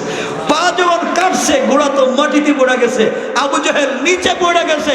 এমন সময় একটা কাফির এসে মাঝের হাতের মধ্যে আঘাত করেছে। ছোট বাচ্চা, হাত ঝুলে পড়ে গিয়েছে, জিহাদ করতে ডিস্টার্ব হচ্ছে। হাতকে পায়ের নিচে দিয়ে টান দিয়ে ছিঁড়ে ফেলে দিয়েছে। আল্লাহু আকবার। এরা না মুজাহিদ, জিহাদ করেছে। আবু জেহেল কেমন মায়ের দিল, শেষ পর্যন্ত আবু জেহেল তাদের হাতেই মরে গেল। এজন্য যুবকদেরকে বলছি, তরুণদেরকে বলছি, তোমাকে আমাকে দিন বিজয়ের আন্দোলন করা লাগবে ইনশাল্লাহ। বলেন কবে লম্বা করবো না, সামনের দিকে যাই।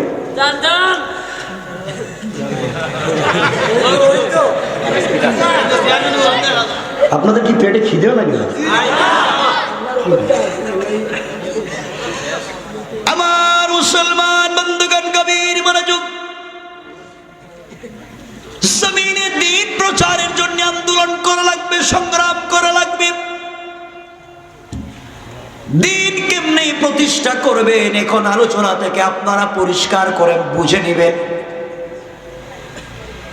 আমাদেরকে লোভ দেখাইয়া দিন থেকে সরানো যাবে না, প্রলোভন দিয়া দিন থেকে সরানো যাবে না। আমার বন্ধুগণ, বিশ্বনবী একদিন মদিনায় বসা, কথাগুলো শুনেন কি বলতে চাই। পারস্যের বাদশা একজন দুইজন দূত দিয়ে দুইজন গোয়েন্দা দিয়ে পাঠাইয়া দিয়েছে, যাও তোমরা মদিনায় যাও, মুহাম্মদ ইবনে আব্দুল্লাহর কাছে নিয়ে চিঠিটা পৌঁছায়া দেবা। চিঠি পৌঁছায়া দিয়া বলবা আমি পারস্যের বাদশাহ চিঠি পৌঁছায়া দিয়েছি। আপনাদের কষ্ট হচ্ছে মনে হয়? কারো কি অসুবিধা হয় আমার কথা? রাস্তায় যাওয়ার সময় গাড়ি গুড়ি ভাঙবেন, এ নিয়ত আছে নাকি আপনাদের? আমারা তো চিনেন আপনারা না? আমিও চিনি সমাজের মানুষকে, সব লাইনের মানুষকে চিনে বড় হয়েছি, তো চিনি। আমার কথা সবার কাছে ভালো লাগবে না, ভালো লাগবার জন্য বলিও নাই। তো আমি বলি কিছু মানুষের ভালো লাগবে, কিছু মানুষের খারাপ লাগবে। কার খারাপ লাগবে? যার নেতা গম চুর, চাউল চুর, কালবাড়ে টাকা চুর। আমার কান পর্যন্ত যেন উল্টা কোনো শব্দ না আসে, এটা বুঝবেন। এখান পর্যন্ত আসতে জিন্দেগির কত বাধার সম্মুখীন হতে হয়েছে, এটা আমি জানি, আল্লাহ জানে। আপনাদের তো অনেক নেতা আছে, আপনারা অনেককে নেতা মানেন, যারা ইয়াতিমের টাকা, বিধবার টাকা, বৃদ্ধের মাথার টাকা, বাচ্চাদের স্কুলের দুধের টাকা, মসজিদের ক্যাশের টাকা, মাদ্রাসার ক্যাশের টাকা খাইয়া রাস্তাঘাট কালবারের টাকা খাইয়া নেতা হয়েছে। এরা নেতা নয়, জাতীয় চোর, সন্ত্রাস আর বদমাইশ।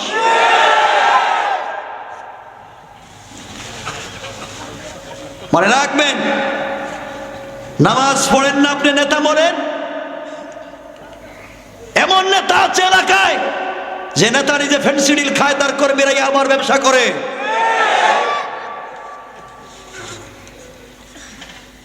অনেক লোক আছেন এখানে আছেন, নিজেকে মুসলমান দাবি করেন, আবার সুদের ব্যবসা করেন। আপনাকে মুসলমান বলছে কোন শয়তানে? যিনি সুদের ব্যবসা করেন, আপনারা কোনদিন শয়তান দেখছেন? দেখেন। যে সুদের ব্যবসা করে তার চেহারার দিকে 2 মিনিট তাকায় থাকবেন, তাকায় বলবেন আল্লাহ আমি অরিজিনাল শয়তান দেখছি। পারবেন তো ইনশাআল্লাহ?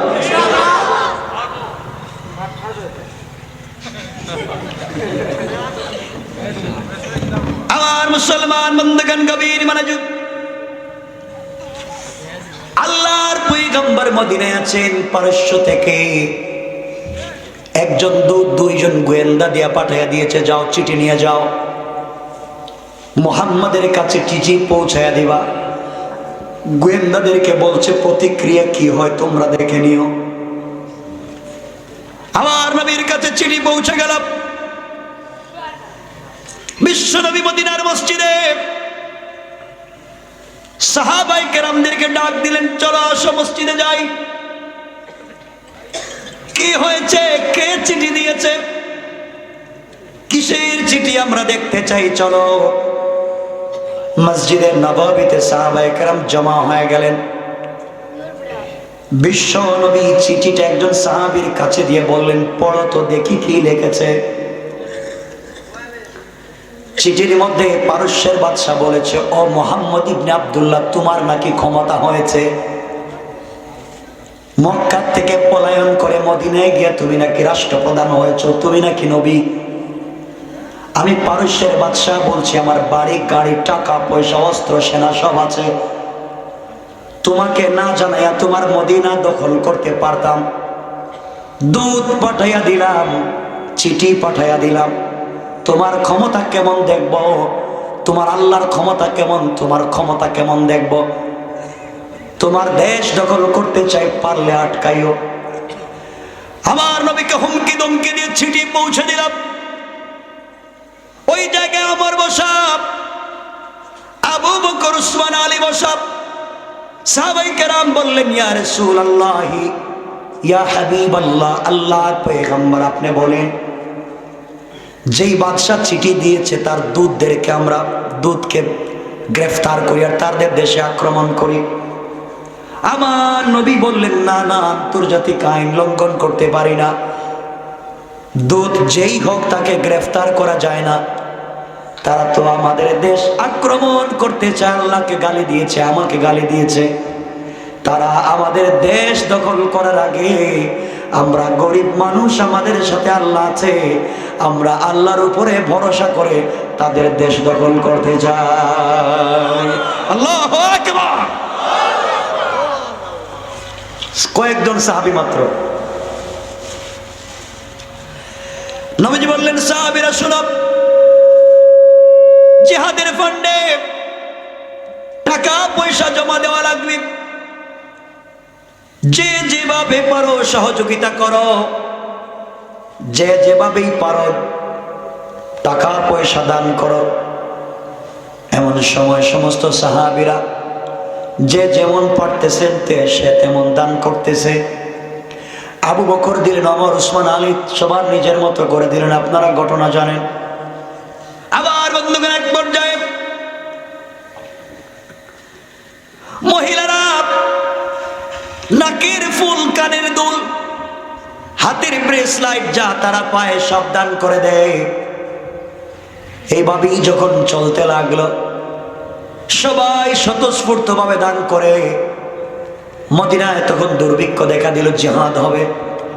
মদিনার থেকে অনেক দূরে জিহাদ হবে। জিহাদের সেনাপতি স্বয়ং বিশ্বনবী হবেন। এই যুদ্ধে আমরা যদি শরীক হতে পারি, তার চাইতে সফলতার হতে পারে না। আমার মুসলমান বন্ধুগণ, এক পর্যায়ে একজন মহিলা চোখের পানি ছেড়ে ছেড়ে বাড়ির ভিতরে পৌঁছে গেল। দৌড়ে একটা কুলে বাচ্চা নিয়ে বিশ্ব নবীর কাছে যায়। রাস্তায় হযরতে আবু বকরের সঙ্গে দেখা। আবু বকর ডেকে বললেন, মহিলা দৌড়াও কই? মহিলা ডাক দিয়া বলছে, আবু বকর, আমি যাব বিশ্ব নবীর কাছে। কোথায় আছেন তিনি? তার সঙ্গে আমি দেখা করতে চাই। আবু বকর ডাক দিয়া বললেন, বুনরে, গিয়ে কোনো লাভ নাই। নবীজি মানুষের কাছে জিহাদের জন্য হাত পেতে টাকা চাচ্ছেন। তোমাকে দেওয়ার মতো নবীজের কাছে কোনো টাকা পয়সা নাই। এই মেয়েটা চোখের পানি ছেড়ে ডাক দিয়া বলছে, আবু বকর, জিহাদের ময়দানে বিশ্ব নবী টাকা চাচ্ছেন। নবীজির কাছে কিছু চাইতে আমি যাই না। আমি এই মুহূর্তে নবীজির কাছে যাইতে শুরু করেছি। এই জিহাদের ফান্ডে বিশ্ব নবীকে সহযোগিতা করতে চাই। কোন সুবহানাল্লাহ। কিছু দূর যাওয়ার পরে হযরত ওমরের সঙ্গে দেখা। আবার বললেন, মহিলা দৌড়াও কই? মহিলা ডেকে বলছেন, ওমর রে, আমি বিশ্ব নবীর দরবারে যেতে চাই। আমার ডেকে বলছেন, বোন, দৌড়ে লাভ নাই। নবীজি আপনাকে সহযোগিতা করতে পারবেন না। মেয়ে ডাক দিয়ে বলছে, আমি সহযোগিতা চাই না। আমি তো যাই সহযোগিতা করবার জন্য যাই। এক পর্যায়ে নবীজির সামনে হাজির হয়ে সালাম দিয়ে দাঁড়িয়ে গেল। নবীজি বললেন, তুমি কি চাও? আমি পরেশান, তুমি কি চাও? মেয়ে ডাক দিয়ে বলছেন, ইয়া রাসূলুল্লাহ, ইয়া হাবিবাল্লাহ, আল্লাহর পয়গম্বর, আমি আপনার কাছে এই মুহূর্তে কিছু চাইতে আসি নাই। আমি এসেছি জিহাদের ময়দানে আপনাকে সহযোগিতা করতে। এবার নবীজি বললেন, কি বলতে চাও বলো। মেয়েটা চোখের পানি ছেড়ে ডাক দিয়া বলছেন, ইয়া রাসূলুল্লাহ, আল্লাহর পয়গম্বর, আপনি যখন জিহাদের ফান্ডে কালেকশন করতেছে, নারী পুরুষ যে যেভাবে পারে দান করে যাচ্ছে। আমিও দান করতে মন চাই, আমিও জিহাদে শরীক হতে চাই। দৌড়িয়া ঘরের ভিতরে গিয়েছি। ঘরের ভিতরে গিয়ে দেখলাম আমার 3 দিনের খাবার নাই। আমার ঘরে ছেড়ে একটা কম্বল আর ছেড়ে একটা বালিশ ছাড়া কোনো জিনিস নাই। ইয়া রাসূলুল্লাহ, আমার পরনের কাপড় ছাড়া কোনো কাপড় নাই। নাকের ফুল, কানের দুল, আমার তো কিছুই নাই, কি দান করব? হঠাৎ করে আমার মনে পড়েছে আমার স্বামীর কথা। পয়গম্বরে আরবি, আমার স্বামী একজন সাহাবী ছিলেন আপনার। কিছুদিন আগে আপনার ডাকে সাড়া দিয়ে তিনি জিহাদে গিয়ে শহীদ হয়ে গেলেন। আমার স্বামী যেদিন জিহাদে চলে যান, ওই দিন যাওয়ার সময় আমাকে ডাক দিয়ে বলেছিলেন, স্ত্রী রে, জিহাদে চলে যাই, না জানি ফিরে আসতে পারবো কিনা, আমি জানি না। আমি যদি জিহাদে শহীদ হয়ে যাই, তুমি আমাকে ক্ষমা করে দিও। দুনিয়ায় যদি দেখা না হয়, জান্নাতে দেখা হবে। তোমার পেটে আমার একটা আমানত আছে। ছেলে হবে না মেয়ে হবে আমি জানি না। যাই হোক, সন্তান জন্ম নিলে আমি যে রাস্তায় শহীদ হয়ে যাই, আমার বাচ্চাকে তুমি ওই রাস্তায় কোরবানি করে দেবা। ইয়া রাসূলুল্লাহ, কিছুদিন পরে আমার স্বামী জিহাদের ময়দানে শহীদ হয়ে গেলেন। আমি শহীদের স্ত্রী হয়ে গেলাম। কিছুদিন পরে আল্লাহ আমার কুল জুড়ে একটা সন্তান দান করলেন, ছেলে সন্তান আল্লাহ আমাকে দান করলেন। এই ছেলে, এই যে আমার কুলের ছাড়া আমার কিছু নাই, ঘরের ভিতরে গেলাম, কোন সম্পদ যখন আমি খুঁজে পেলাম না, এমন সময় দেখি আমার কুলের সন্তান বিছানার মধ্যে বসে বসে খেলা করে। পয়গম্বরে আরবি আমার স্বামীর ওয়াদা, আমানতের কথা মনেই পড়ে গেল। আমাকে বলেছিলেন, স্ত্রী রে, তোমার পেটে আমার আমানত আছে, আমি শহীদ হয়ে গেলে আমার রাস্তায় আমানতটাকে কোরবান করে দিবা। ইয়া রাসূলুল্লাহ, আমি কিছুই পাইলাম না। আমি আমার কলিজার টুকরা, যাকে দেখে চক্ষু শীতল করি, যাকে বুকের সঙ্গে জড়াইয়া জীবন কাটাইয়া দিতে চাই, এই সন্তানটা খেলা করতেছিল, টান দিয়ে কোলে উঠাইয়া নিলাম, আপনার দরবারে হাজির হয়ে গেলাম। পয়গম্বরে আরবি, আমি সোনা দানা কিছুই আপনাকে দিতে পারলাম না। এই মুহূর্তে আমার কলিজার টুকরা সন্তানটাকে জিহাদের ফান্ডে আমি দান করে দিলাম। সাহাবায়ে কেরাম আশ্চর্য হয়ে গেলেন, মেয়ে পাগল নাকি, কি বলে, কি বলতে চায়? এই বাচ্চাকে জিহাদের ফান্ডে দিয়ে দিচ্ছে, মহিলা পাগল নাকি? পারস্যের বাদশার গোয়েন্দারা রিপোর্ট করার জন্য দাঁড়ায় আছে, আর দেখতেছি কি আশ্চর্য কারবার। মহিলা মানুষ নিজের কলিজার টুকরা বাচ্চাকে দান করে দেয়। মেয়ে ডাক দিয়া বলছে, ইয়া রাসূলুল্লাহ, আল্লাহর পয়গম্বর, আপনার কাছে আমার জানার বিষয়।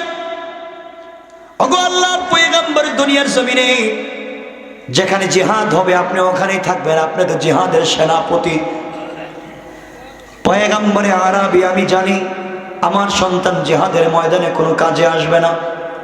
আল্লাহর পয়গম্বর ডেকেই বললেন, মেয়ারে তুমি বলো, সন্তান যদি কাজে না আসে ওটাকে নিয়ে আমি কি করব? মহিলা ডাক দিয়া বলছেন, প্রাণের বিশ্বনবী, কলিজার টুকরা পয়গম্বরে আরবি, আপনাকে দেশের মানুষ, দুনিয়ার নারী পুরুষ আপনাকে ভালোবাসে। একজন মহিলা তো উহুদের যুদ্ধের সময়, যুদ্ধের ময়দানে যখন শুরু হয়ে গেল, কাদ কতিলা মুহাম্মদ সাল্লাল্লাহু আলাইহি ওয়াসাল্লাম, আল্লাহর পয়গম্বর শহীদ হয়ে গেছেন, এক গুজব যখন ছড়িয়ে পড়ল, একজন মহিলা জিহাদের ময়দানের দিকে দৌড়ায়। কিছু দূর যাওয়ার পরে সাহাবীরা বললেন, মহিলা দৌড়াও কই? উহুদের ময়দানের দিকে দৌড়ায়, গিয়ে কোনো লাভ নাই। তোমার কলিজার টুকরা স্বামী জিহাদের ময়দানে এসেছিল, শহীদ হয়ে গেছেন, গিয়ে কোনো লাভ নাই। মহিলা ডাক দিয়ে বলছে, সাহাবীরে, স্বামী শহীদ হয়ে গেছে জানতে চাই না, আগে বলো প্রাণের বিশ্ব নবী কেমন আছে? আল্লাহু আকবার। মহিলারা সামনে যেতে লাগলেন। কিছু দূর যাওয়ার পরে আরো সাহাবীর সঙ্গে দেখা। সাহাবী ডেকে ডেকে বললেন, মহিলা দৌড়াও কই? মহিলা ডেকে ডেকে বলছেন, সাহাবীরে, উহুদের দিকে দৌড়াই, গিয়ে কোনো লাভ নাই। আপনার কলিজার টুকরা ভাই জিহাদের ময়দানে এসেছিল, সে শহীদ হয়ে গেছে। মহিলা ডেকে বললেন, কে শহীদ হয়েছে শুনতে চাই না, আগে বলো বিশ্ব নবী এই মুহূর্তে কেমন আছে? মহিলা সামনের দিকে দৌড়ায়। কিছু দূর যাওয়ার পরে আরেকজন বলছেন, মহিলা দৌড়াও কই? তিনি বললেন, জিহাদের ময়দান উহুদের দিকে যায়, গিয়ে কোনো লাভ নাই। আপনার 7-7টা ছেলে জিহাদের ময়দানে এসেছে, সবগুলা শহীদ হয়ে গেছে।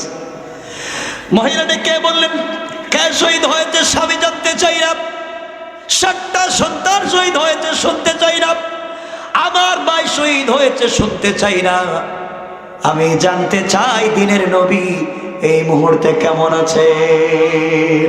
আল্লাহু আকবার বলেন। ভালোবাসা নবীর জন্য তাদের। হায় হায় শোয়া দুইটা, আল্লাহ মাফ কর। কয়েক মিনিট ভাই, এরপরে রাইখা দেব, কিছু কয়েন না।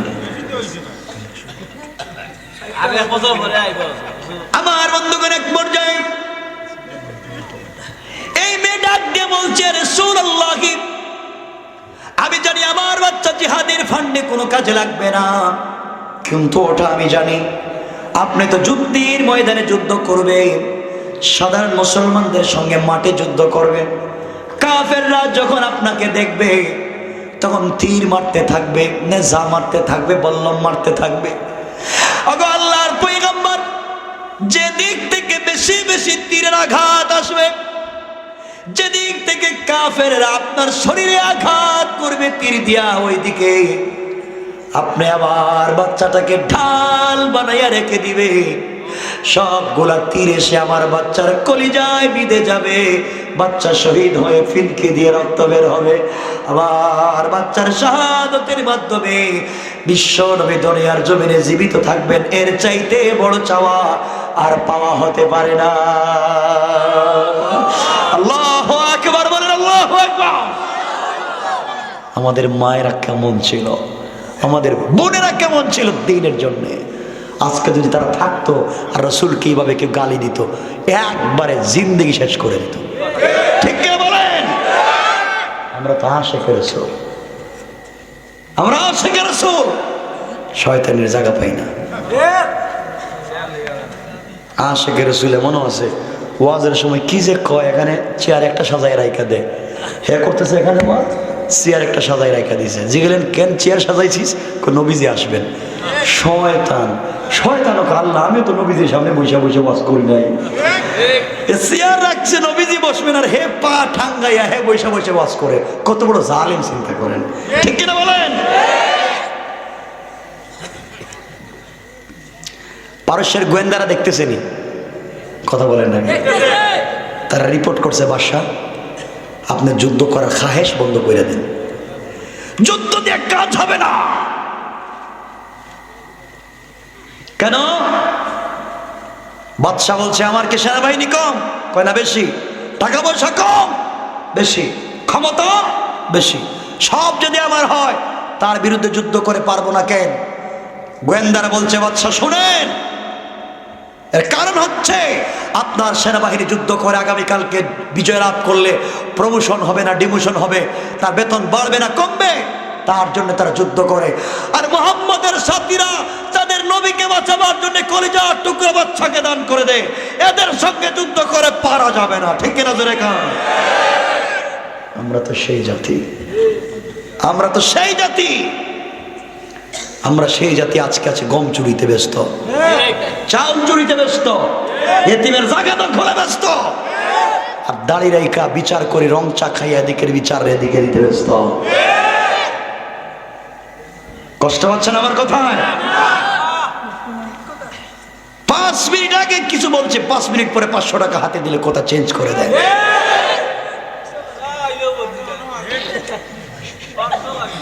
যারা টাকা খেয়ে বিচার করেন, 1 কাপ রং চায়ের বিনিময়ে দিকের বিচারকে সেদিকে দেন, আপনি জানেন না আপনি মরবেন, তো আপনি মরবেন আর শয়তানের মতো কবর থেকে উঠবেন। ঠিক কিনা বলেন?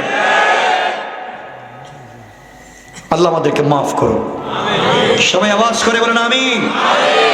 আমার শেষ কথা, আল্লাহর পয়গম্বর মদিনায় আছেন, পারস্য থেকে একজন দূত 2 জন গোয়েন্দা দিয়া পাঠাইয়া দিয়েছে, যাও চিঠি নিয়ে যাও, মুহাম্মাদের কাছে চিঠি পৌঁছায়া দিবা। গোয়েন্দাদেরকে বলছে প্রতিক্রিয়া কি হয় তোমরা দেখে নিও। আমার নবীর কাছে চিঠি পৌঁছে গেল। বিশ্ব নবী মদিনার মসজিদে সাহাবায়ে কেরামদেরকে ডাক দিলেন, চলো আসো মসজিদে যাই। কি হয়েছে? কে চিঠি দিয়েছে?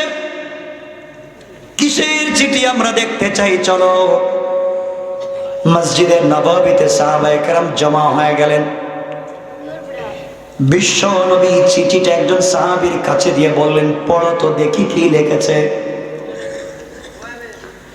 চিঠির মধ্যে পারস্যের বাদশা বলেছে, ও মুহাম্মদ ইবনে আব্দুল্লাহ, তোমার নাকি ক্ষমতা হয়েছে, মক্কা থেকে পলায়ন করে মদিনায় গিয়ে তুমি নাকি রাষ্ট্রপ্রধান হয়েছ, তুমি নাকি নবী। আমি পারস্যের বাদশা বলছি, আমার বাড়ি গাড়ি টাকা পয়সা অস্ত্র সেনা সব আছে, তোমাকে না জানাইয়া তোমার মদিনা দখল করতে পারতাম। দূত পাঠাইয়া দিলাম, চিঠি পাঠাইয়া দিলাম, তোমার ক্ষমতা কেমন দেখব, তোমার আল্লাহর ক্ষমতা কেমন, তোমার ক্ষমতা কেমন দেখব। তোমার দেশ দখল করতে চাই, পারলে আটকাইও। আমার নবীকে হুমকি দমকি দিয়ে চিঠি পৌঁছে দিলাম। ওই জায়গায় আমার বসা, আবু বকর, উসমান, আলী বসা। সাহাবায়ে কেরাম বললেন, ইয়া রাসূলুল্লাহ, ইয়া হাবিবাল্লাহ, আল্লাহর পয়গম্বর, আপনি বলেন, যেই বাদশা চিঠি দিয়েছে তার দূতদেরকে আমরা দূতকে গ্রেফতার করি আর তাদের দেশে আক্রমণ করি। আমার নবী বললেন, না না, আন্তর্জাতিক আইন লঙ্ঘন করতে পারি না, দূত যেই হোক তাকে গ্রেফতার করা যায় না। তারা তো আমাদের দেশ আক্রমণ করতে চায়, আল্লাহকে গালি দিয়েছে, আমাকে গালি দিয়েছে। তারা আমাদের দেশ দখল করার আগে আমরা গরিব মানুষ, আমাদের সাথে আল্লাহ আছে, আমরা আল্লাহর উপরে ভরসা করে তাদের দেশ দখল করতে চাই। আল্লাহু আকবার। কয়েকজন সাহাবী মাত্র। নবীজি বললেন, সাহাবীরা শুনো, জিহাদের ফান্ডে টাকা পয়সা জমা দেওয়া লাগবে, যে যেভাবে পারো সহযোগিতা করো, যে যেভাবেই পারো টাকা পয়সা দান করো। এমন সময় সমস্ত সাহাবীরা যে যেমন পারতেছেন সে তেমন দান করতেছে। আবু বকর দিলেন, ওমর, উসমান, আলী সবার নিজের মতো করে দিলেন। আপনারা ঘটনা জানেন। আবার বন্ধুগণ, এক পর্যায়ে মহিলারা নাকের ফুল, কানের দুল, হাতের ব্রেসলাইট যা তারা পায়ে সব দান করে দেয়। এইভাবেই যখন চলতে লাগলো, সবাই স্বতঃস্ফূর্ত ভাবে দান করে। মদিনায় তখন দুর্ভিক্ষ দেখা দিল, জিহাদ হবে, মদিনা থেকে অনেক দূরে জিহাদ হবে। জিহাদের সেনাপতি স্বয়ং বিশ্বনবী হবেন। এই যুদ্ধে আমরা যদি শরীক হতে পারি, তার চাইতে সফলতার হতে পারে না। আমার মুসলমান বন্ধুগণ, এক পর্যায়ে একজন মহিলা চোখের পানি ছেড়ে ছেড়ে বাড়ির ভিতরে পৌঁছে গেল। দৌড়ে একটা কুলে বাচ্চা নিয়ে বিশ্ব নবীর কাছে যায়। রাস্তায় হযরতে আবু বকরের সঙ্গে দেখা। আবু বকর ডেকে বললেন, মহিলা দৌড়াও কই? মহিলা ডাক দিয়া বলছে, আবু বকর, আমি যাব বিশ্ব নবীর কাছে, কোথায় আছেন তিনি, তার সঙ্গে আমি দেখা করতে চাই। আবু বকর ডাক দিয়া বললেন, বুনরে, গিয়ে কোনো লাভ নাই। নবীজি মানুষের কাছে জিহাদের জন্য হাত পেতে টাকা চাচ্ছেন, তোমাকে দেওয়ার মতো নবীজির কাছে কোনো টাকা পয়সা নাই। এই মেয়েটা চোখের পানি ছেড়ে ডাক দিয়া বলছে, আবু বকর, জিহাদের ময়দানে বিশ্ব নবী টাকা চাচ্ছেন, নবীজির কাছে কিছু চাইতে আমি যাই না, আমি এই মুহূর্তে নবীজির কাছে যাইতে শুরু করেছি। এই জিহাদের ফান্ডে বিশ্ব নবীকে সহযোগিতা করতে চাই। কোন সুবহানাল্লাহ। কিছু দূর যাওয়ার পরে হযরত ওমরের সঙ্গে দেখা। আবার বললেন, মহিলা দৌড়াও কই? মহিলা ডেকে বলছেন, ওমর রে, আমি বিশ্ব নবীর দরবারে যেতে চাই। আমার ডেকে বলছেন, বোন, দৌড়ে লাভ নাই, নবীজি আপনাকে সহযোগিতা করতে পারবেন না। মেয়ে ডাক দিয়ে বলছে, আমি সহযোগিতা চাই না, আমি তো যাই সহযোগিতা করবার জন্য যাই। এক পর্যায়ে নবীজির সামনে হাজির হয়ে সালাম দিয়ে দাঁড়িয়ে গেল। নবীজি বললেন, তুমি কি চাও? আমি পরেশান, তুমি কি চাও? মেয়ে ডাক দিয়ে বলছেন, ইয়া রাসূলুল্লাহ, ইয়া হাবিবাল্লাহ, আল্লাহর পয়গম্বর, আমি আপনার কাছে এই মুহূর্তে কিছু চাইতে আসি নাই, আমি এসেছি জিহাদের ময়দানে আপনাকে সহযোগিতা করতে। এবার নবীজি বললেন, কি বলতে চাও বলো। মেয়েটা চোখের পানি ছেড়ে ডাক দিয়া বলছেন, ইয়া রাসূলুল্লাহ, আল্লাহর পয়গম্বর, আপনি যখন জিহাদের ফান্ডে কালেকশন করতেছে, নারী পুরুষ যে যেভাবে পারে দান করে যাচ্ছে, আমিও দান করতে মন চাই, আমিও জিহাদে শরীক হতে চাই। দৌড়িয়া ঘরের ভিতরে গিয়েছি, ঘরের ভিতরে গিয়ে দেখলাম আমার 3 দিনের খাবার নাই। আমার ঘরে ছেড়ে একটা কম্বল আর ছেড়ে একটা বালিশ ছাড়া কোনো জিনিস নাই। ইয়া রাসূলুল্লাহ, আমার পরনের কাপড় ছাড়া কোনো কাপড় নাই, নাকের ফুল কানের ধুল আমার তো কিছুই নাই, কি দান করব। হঠাৎ করে আমার মনে পড়েছে আমার স্বামীর কথা। পয়গম্বরে আরবি, আমার স্বামী একজন সাহাবী ছিলেন আপনার, কিছুদিন আগে আপনার ডাকে সাড়া দিয়ে তিনি জিহাদে গিয়ে শহীদ হয়ে গেলেন। আমার স্বামী যেই দিন জিহাদে চলে যান, ওই দিন যাওয়ার সময় আমাকে ডাক দিয়ে বলেছিলেন, স্ত্রী রে, জিহাদে চলে যাই, না জানি ফিরে আসতে পারবো কিনা আমি জানি না, আমি যদি জিহাদে শহীদ হয়ে যাই তুমি আমাকে ক্ষমা করে দিও, দুনিয়ায় যদি দেখা না হয় জান্নাতে দেখা হবে, তোমার পেটে আমার একটা আমানত আছে, ছেলে হবে না মেয়ে হবে আমি জানি না, যাই হোক সন্তান জন্ম নিলে আমি যেই রাস্তায় শহীদ হয়ে যাই, আমার বাচ্চাকে তুমি ওই রাস্তায় কোরবানি করে দিবা। ইয়া রাসূলুল্লাহ, কিছুদিন পরে আমার স্বামী জিহাদের ময়দানে শহীদ হয়ে গেলেন, আমি শহীদের স্ত্রী হয়ে গেলাম। কিছুদিন পরে আল্লাহ আমার কুল জুড়ে একটা সন্তান দান করলেন, ছেলে সন্তান আল্লাহ আমাকে দান করলেন। এই ছেলে, এই যে আমার কুলের ছাড়া আমার কিছু নাই, ঘরের ভিতরে গেলাম, কোন সম্পদ যখন আমি খুঁজে পেলাম না, এমন সময় দেখি আমার কুলের সন্তান বিছানার মধ্যে বসে বসে খেলা করে। পয়গম্বরে আরবি, আমার স্বামীর ওয়াদা আমানতের কথা মনেই পড়ে গেল, আমাকে বলেছিলেন, স্ত্রী রে, তোমার পেটে আমার আমানত আছে, আমি শহীদ হয়ে গেলে আমার রাস্তায় আমানতটাকে কোরবান করে দিবা। ইয়া রাসূলুল্লাহ, আমি কিছুই পাইলাম না, আমি আমার কলিজার টুকরা, যাকে দেখে চক্ষু শীতল করি, যাকে বুকের সঙ্গে জড়াইয়া জীবন কাটাইয়া দিতে চাই, এই সন্তানটা খেলা করতেছিল, টান দিয়ে কোলে উঠাইয়া নিলাম, আপনার দরবারে হাজির হয়ে গেলাম। পয়গম্বরে আরবি, আমি সোনা দানা কিছুই আপনাকে দিতে পারলাম না, এই মুহূর্তে আমার কলিজার টুকরা সন্তানটাকে জিহাদের ফান্ডে আমি দান করে দিলাম। সাহাবায়ে কেরাম আশ্চর্য হয়ে গেলেন, মেয়ে পাগল নাকি, কি বলে, কি বলতে চায়, এই বাচ্চাকে জিহাদের ফান্ডে দিয়ে দিচ্ছে, মহিলা পাগল নাকি। পারস্যের বাদশার গোয়েন্দারা রিপোর্ট করার জন্য দাঁড়ায় আছে, আর দেখতেছি কি আশ্চর্য কারবার, মহিলা মানুষ নিজের কলিজার টুকরা বাচ্চাকে দান করে দেয়।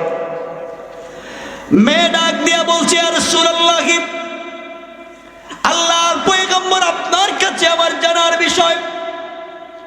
ওগো আল্লাহর পয়গম্বর, দুনিয়ার জমিনে যেখানে জিহাদ হবে আপনি ওখানেই থাকবেন, আপনি তো জিহাদের সেনাপতি। পয়গম্বরে আরবি, আমি জানি আমার সন্তান জিহাদের ময়দানে কোনো কাজে আসবে না। আল্লাহর পয়গম্বর ডেকেই বললেন, মেয়ারে তুমি বলো, সন্তান যদি কাজে না আসে ওটাকে নিয়ে আমি কি করব? মহিলা ডাক দিয়া বলছেন, প্রাণের বিশ্বনবী, কলিজার টুকরা পয়গম্বরে আরবি, আপনাকে দেশের মানুষ, দুনিয়ার নারী পুরুষ আপনাকে ভালোবাসে, একজন একজন মহিলা তহুদের যুদ্ধের সময়, যুদ্ধের ময়দানে যখন শুরু হয়ে গেল, কাদ কতিলা মুহাম্মদ সাল্লাল্লাহু আলাইহি ওয়াসাল্লাম, আল্লাহর পয়গম্বর শহীদ হয়ে গেছেন, এক গুজব যখন ছড়িয়ে পড়ল, একজন মহিলা জিহাদের ময়দানের দিকে দৌড়ায়। কিছু দূর যাওয়ার পরে সাহাবীরা বললেন, মহিলা দৌড়াও কই? উহুদের ময়দানের দিকে দৌড়ায়, গিয়ে কোনো লাভ নাই। তোমার কলিজার টুকরা স্বামী জিহাদের ময়দানে এসেছিল, শহীদ হয়ে গেছেন, গিয়ে কোনো লাভ নাই। মহিলা ডাক দিয়ে বলছে, সাহাবীরে, স্বামী শহীদ হয়ে গেছে জানতে চাই না, আগে বলো প্রাণের বিশ্ব নবী কেমন আছে? আল্লাহু আকবার। মহিলারা সামনে যেতে লাগলেন। কিছু দূর যাওয়ার পরে আরো সাহাবীর সঙ্গে দেখা। সাহাবী ডেকে ডেকে বললেন, মহিলা দৌড়াও কই? মহিলা ডেকে ডেকে বলছেন, সাহাবীরে, উহুদের দিকে দৌড়াই, গিয়ে কোনো লাভ নাই। আপনার কলিজার টুকরা ভাই জিহাদের ময়দানে এসেছিল, সে শহীদ হয়ে গেছে। মহিলা ডেকে বললেন, কে শহীদ হয়েছে শুনতে চাই না, আগে বলো বিশ্ব নবী এই মুহূর্তে কেমন আছে? মহিলা সামনের দিকে দৌড়ায়। কিছু দূর যাওয়ার পরে আরেকজন বলছেন, মহিলা দৌড়াও কই? তিনি বললেন, জিহাদের ময়দান উহুদের দিকে যায়, গিয়ে কোনো লাভ নাই। আপনার 7-7টা ছেলে জিহাদের ময়দানে এসেছে, সবগুলা শহীদ হয়ে গেছে। মহিলা ডেকে বললেন, কে শহীদ হয়েছে স্বামী জানতে চাই না, 7টা সন্তান শহীদ হয়েছে শুনতে চাই না, আমার ভাই শহীদ হয়েছে শুনতে চাই না, আমি জানতে চাই দিনের নবী এই মুহূর্তে কেমন আছে? আল্লাহু আকবার বলেন। ভালোবাসা নবীর জন্য তাদের। হায় হায়, শোয়া দুইটা, আল্লাহ মাফ কর। কয়েক মিনিট ভাই, এরপরে রাইখা দেব, কিছু কয়েন না। আমার বন্ধুগণ, এক পর্যায়ে এই মেয়ে ডাক দিয়ে বলছে, রাসূলুল্লাহ, আমি জানি আমার বাচ্চা জিহাদের ফান্ডে কোনো কাজে লাগবে না, কিন্তু ওটা আমি জানি আপনি তো যুদ্ধের ময়দানে যুদ্ধ করবেন, সাধারণ মুসলমানদের সঙ্গে মাঠে যুদ্ধ করবেন। কাফেররা যখন আপনাকে দেখবে তখন তীর মারতে থাকবে, নেজা মারতে থাকবে, বল্লম মারতে থাকবে। ওগো আল্লাহর পয়গম্বর, যে দিক থেকে বেশি বেশি তীরের আঘাত আসবে, যেদিক থেকে কাফেররা আপনার শরীরে আঘাত করবে তীর দিয়া, ওই দিকে আপনি আবার বাচ্চাটাকে ঢাল বানাইয়া রেখে দিবে। সবগুলা তীর এসে আমার বাচ্চার কলিজায় বিঁধে যাবে, বাচ্চা শহীদ হয়ে ফিনকে দিয়ে রক্ত বের হবে, আবার বাচ্চার শাহাদাতের মাধ্যমে বিশ্ব নবী দুনিয়ার জমিনে জীবিত থাকবেন। এর চাইতে বড় চাওয়া আর পাওয়া হতে পারে না। আল্লাহু আকবার বলেন, আল্লাহু আকবার। আমাদের মায়েরা কেমন ছিল, আমাদের বোনেরা কেমন ছিল দ্বীনের জন্য। আজকে যদি তারা থাকতো আর রাসূলকে এইভাবে কেউ গালি দিত, একবারে জিন্দেগি শেষ করে দিত। ঠিক কি বলেন? আমরা তো আশিকে রাসূল, আমরা আশিকে রাসূল, শয়তানের জায়গা পাই না। আশিকে রাসূল এমনও আছে, ওয়াজের সময় কি যে কয়, এখানে চেয়ার একটা সাজায় রাইখা দেয়, হে করতেছে এখানে ওয়াজ, চেয়ার একটা সাজাই রাখা দিয়েছে। জিগেলেন, কেন চেয়ার সাজাইছিস? নবীজি আসবেন। শয়তান, শয়তান আল্লাহ, আমি তো নবীজির সামনে বসে বসে ওয়াজ করি নাই, চেয়ার রাখছে নবীজি বসবেন, আর হে পা ঠাঙ্গাইয়া হে বসে বসে ওয়াজ করে। কত বড় জালেম চিন্তা করেন, ঠিক কিনা বলেন? পারস্যের গোয়েন্দারা দেখতেছেনি, কথা বলেন না, তারা রিপোর্ট করছে, বাদশা আপনার যুদ্ধ করার খাহেশ বন্ধ করে দেন, যুদ্ধ দিয়ে কাজ হবে না। কেন? বাদশা বলছে, আমার কি সেনাবাহিনী কম? কয় না, বেশি। টাকা পয়সা কম? বেশি। ক্ষমতা বেশি। সব যদি আমার হয়, তার বিরুদ্ধে যুদ্ধ করে পারবো না কেন? গোয়েন্দারা বলছে, বাদশা শুনেন, এর কারণ হচ্ছে আপনার সেনাবাহিনী যুদ্ধ করে আগামীকালকে বিজয় লাভ করলে প্রমোশন হবে না ডিমোশন হবে, তার বেতন বাড়বে না কমবে, তার জন্য তারা যুদ্ধ করে। আর মুহাম্মদের সাথীরা তাদের নবীকে বাঁচাবার জন্য কলিজার টুকরো বাচ্চাকে দান করে দেয়, এদের সঙ্গে যুদ্ধ করে পারা যাবে না। ঠিক কিনা জোরে কান? আমরা তো সেই জাতি, আমরা তো সেই জাতি, আমরা সেই জাতি আজকে আছে গম চুরিতে ব্যস্ত, চাউল চুরিতে ব্যস্ত, এতিমের জায়গা দখলে ব্যস্ত, আর দাড়ি রাইকা বিচার করে রং চা খাইয়া এদিকের বিচার এদিকে দিতে ব্যস্ত। কষ্ট পাচ্ছেন আমার কথায়? 5 মিনিট আগে কিছু বলছে, 5 মিনিট পরে 500 টাকা হাতে দিলে কথা চেঞ্জ করে দেয়।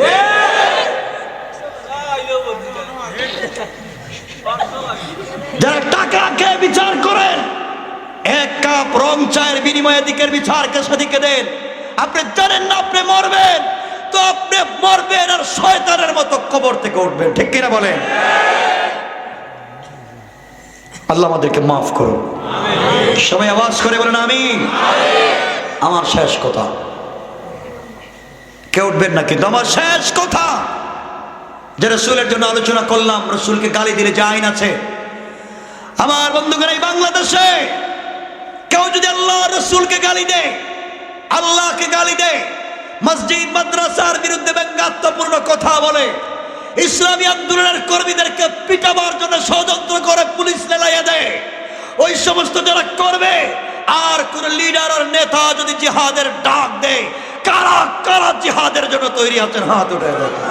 নারে তাকবীর, আল্লাহু আকবার, দিন ইসলাম জিন্দাবাদ জিন্দাবাদ, বদরের হাতিয়ার, বালাকুটের হাতিয়ার, হেফাজতের হাতিয়ার, নারে তাকবীর।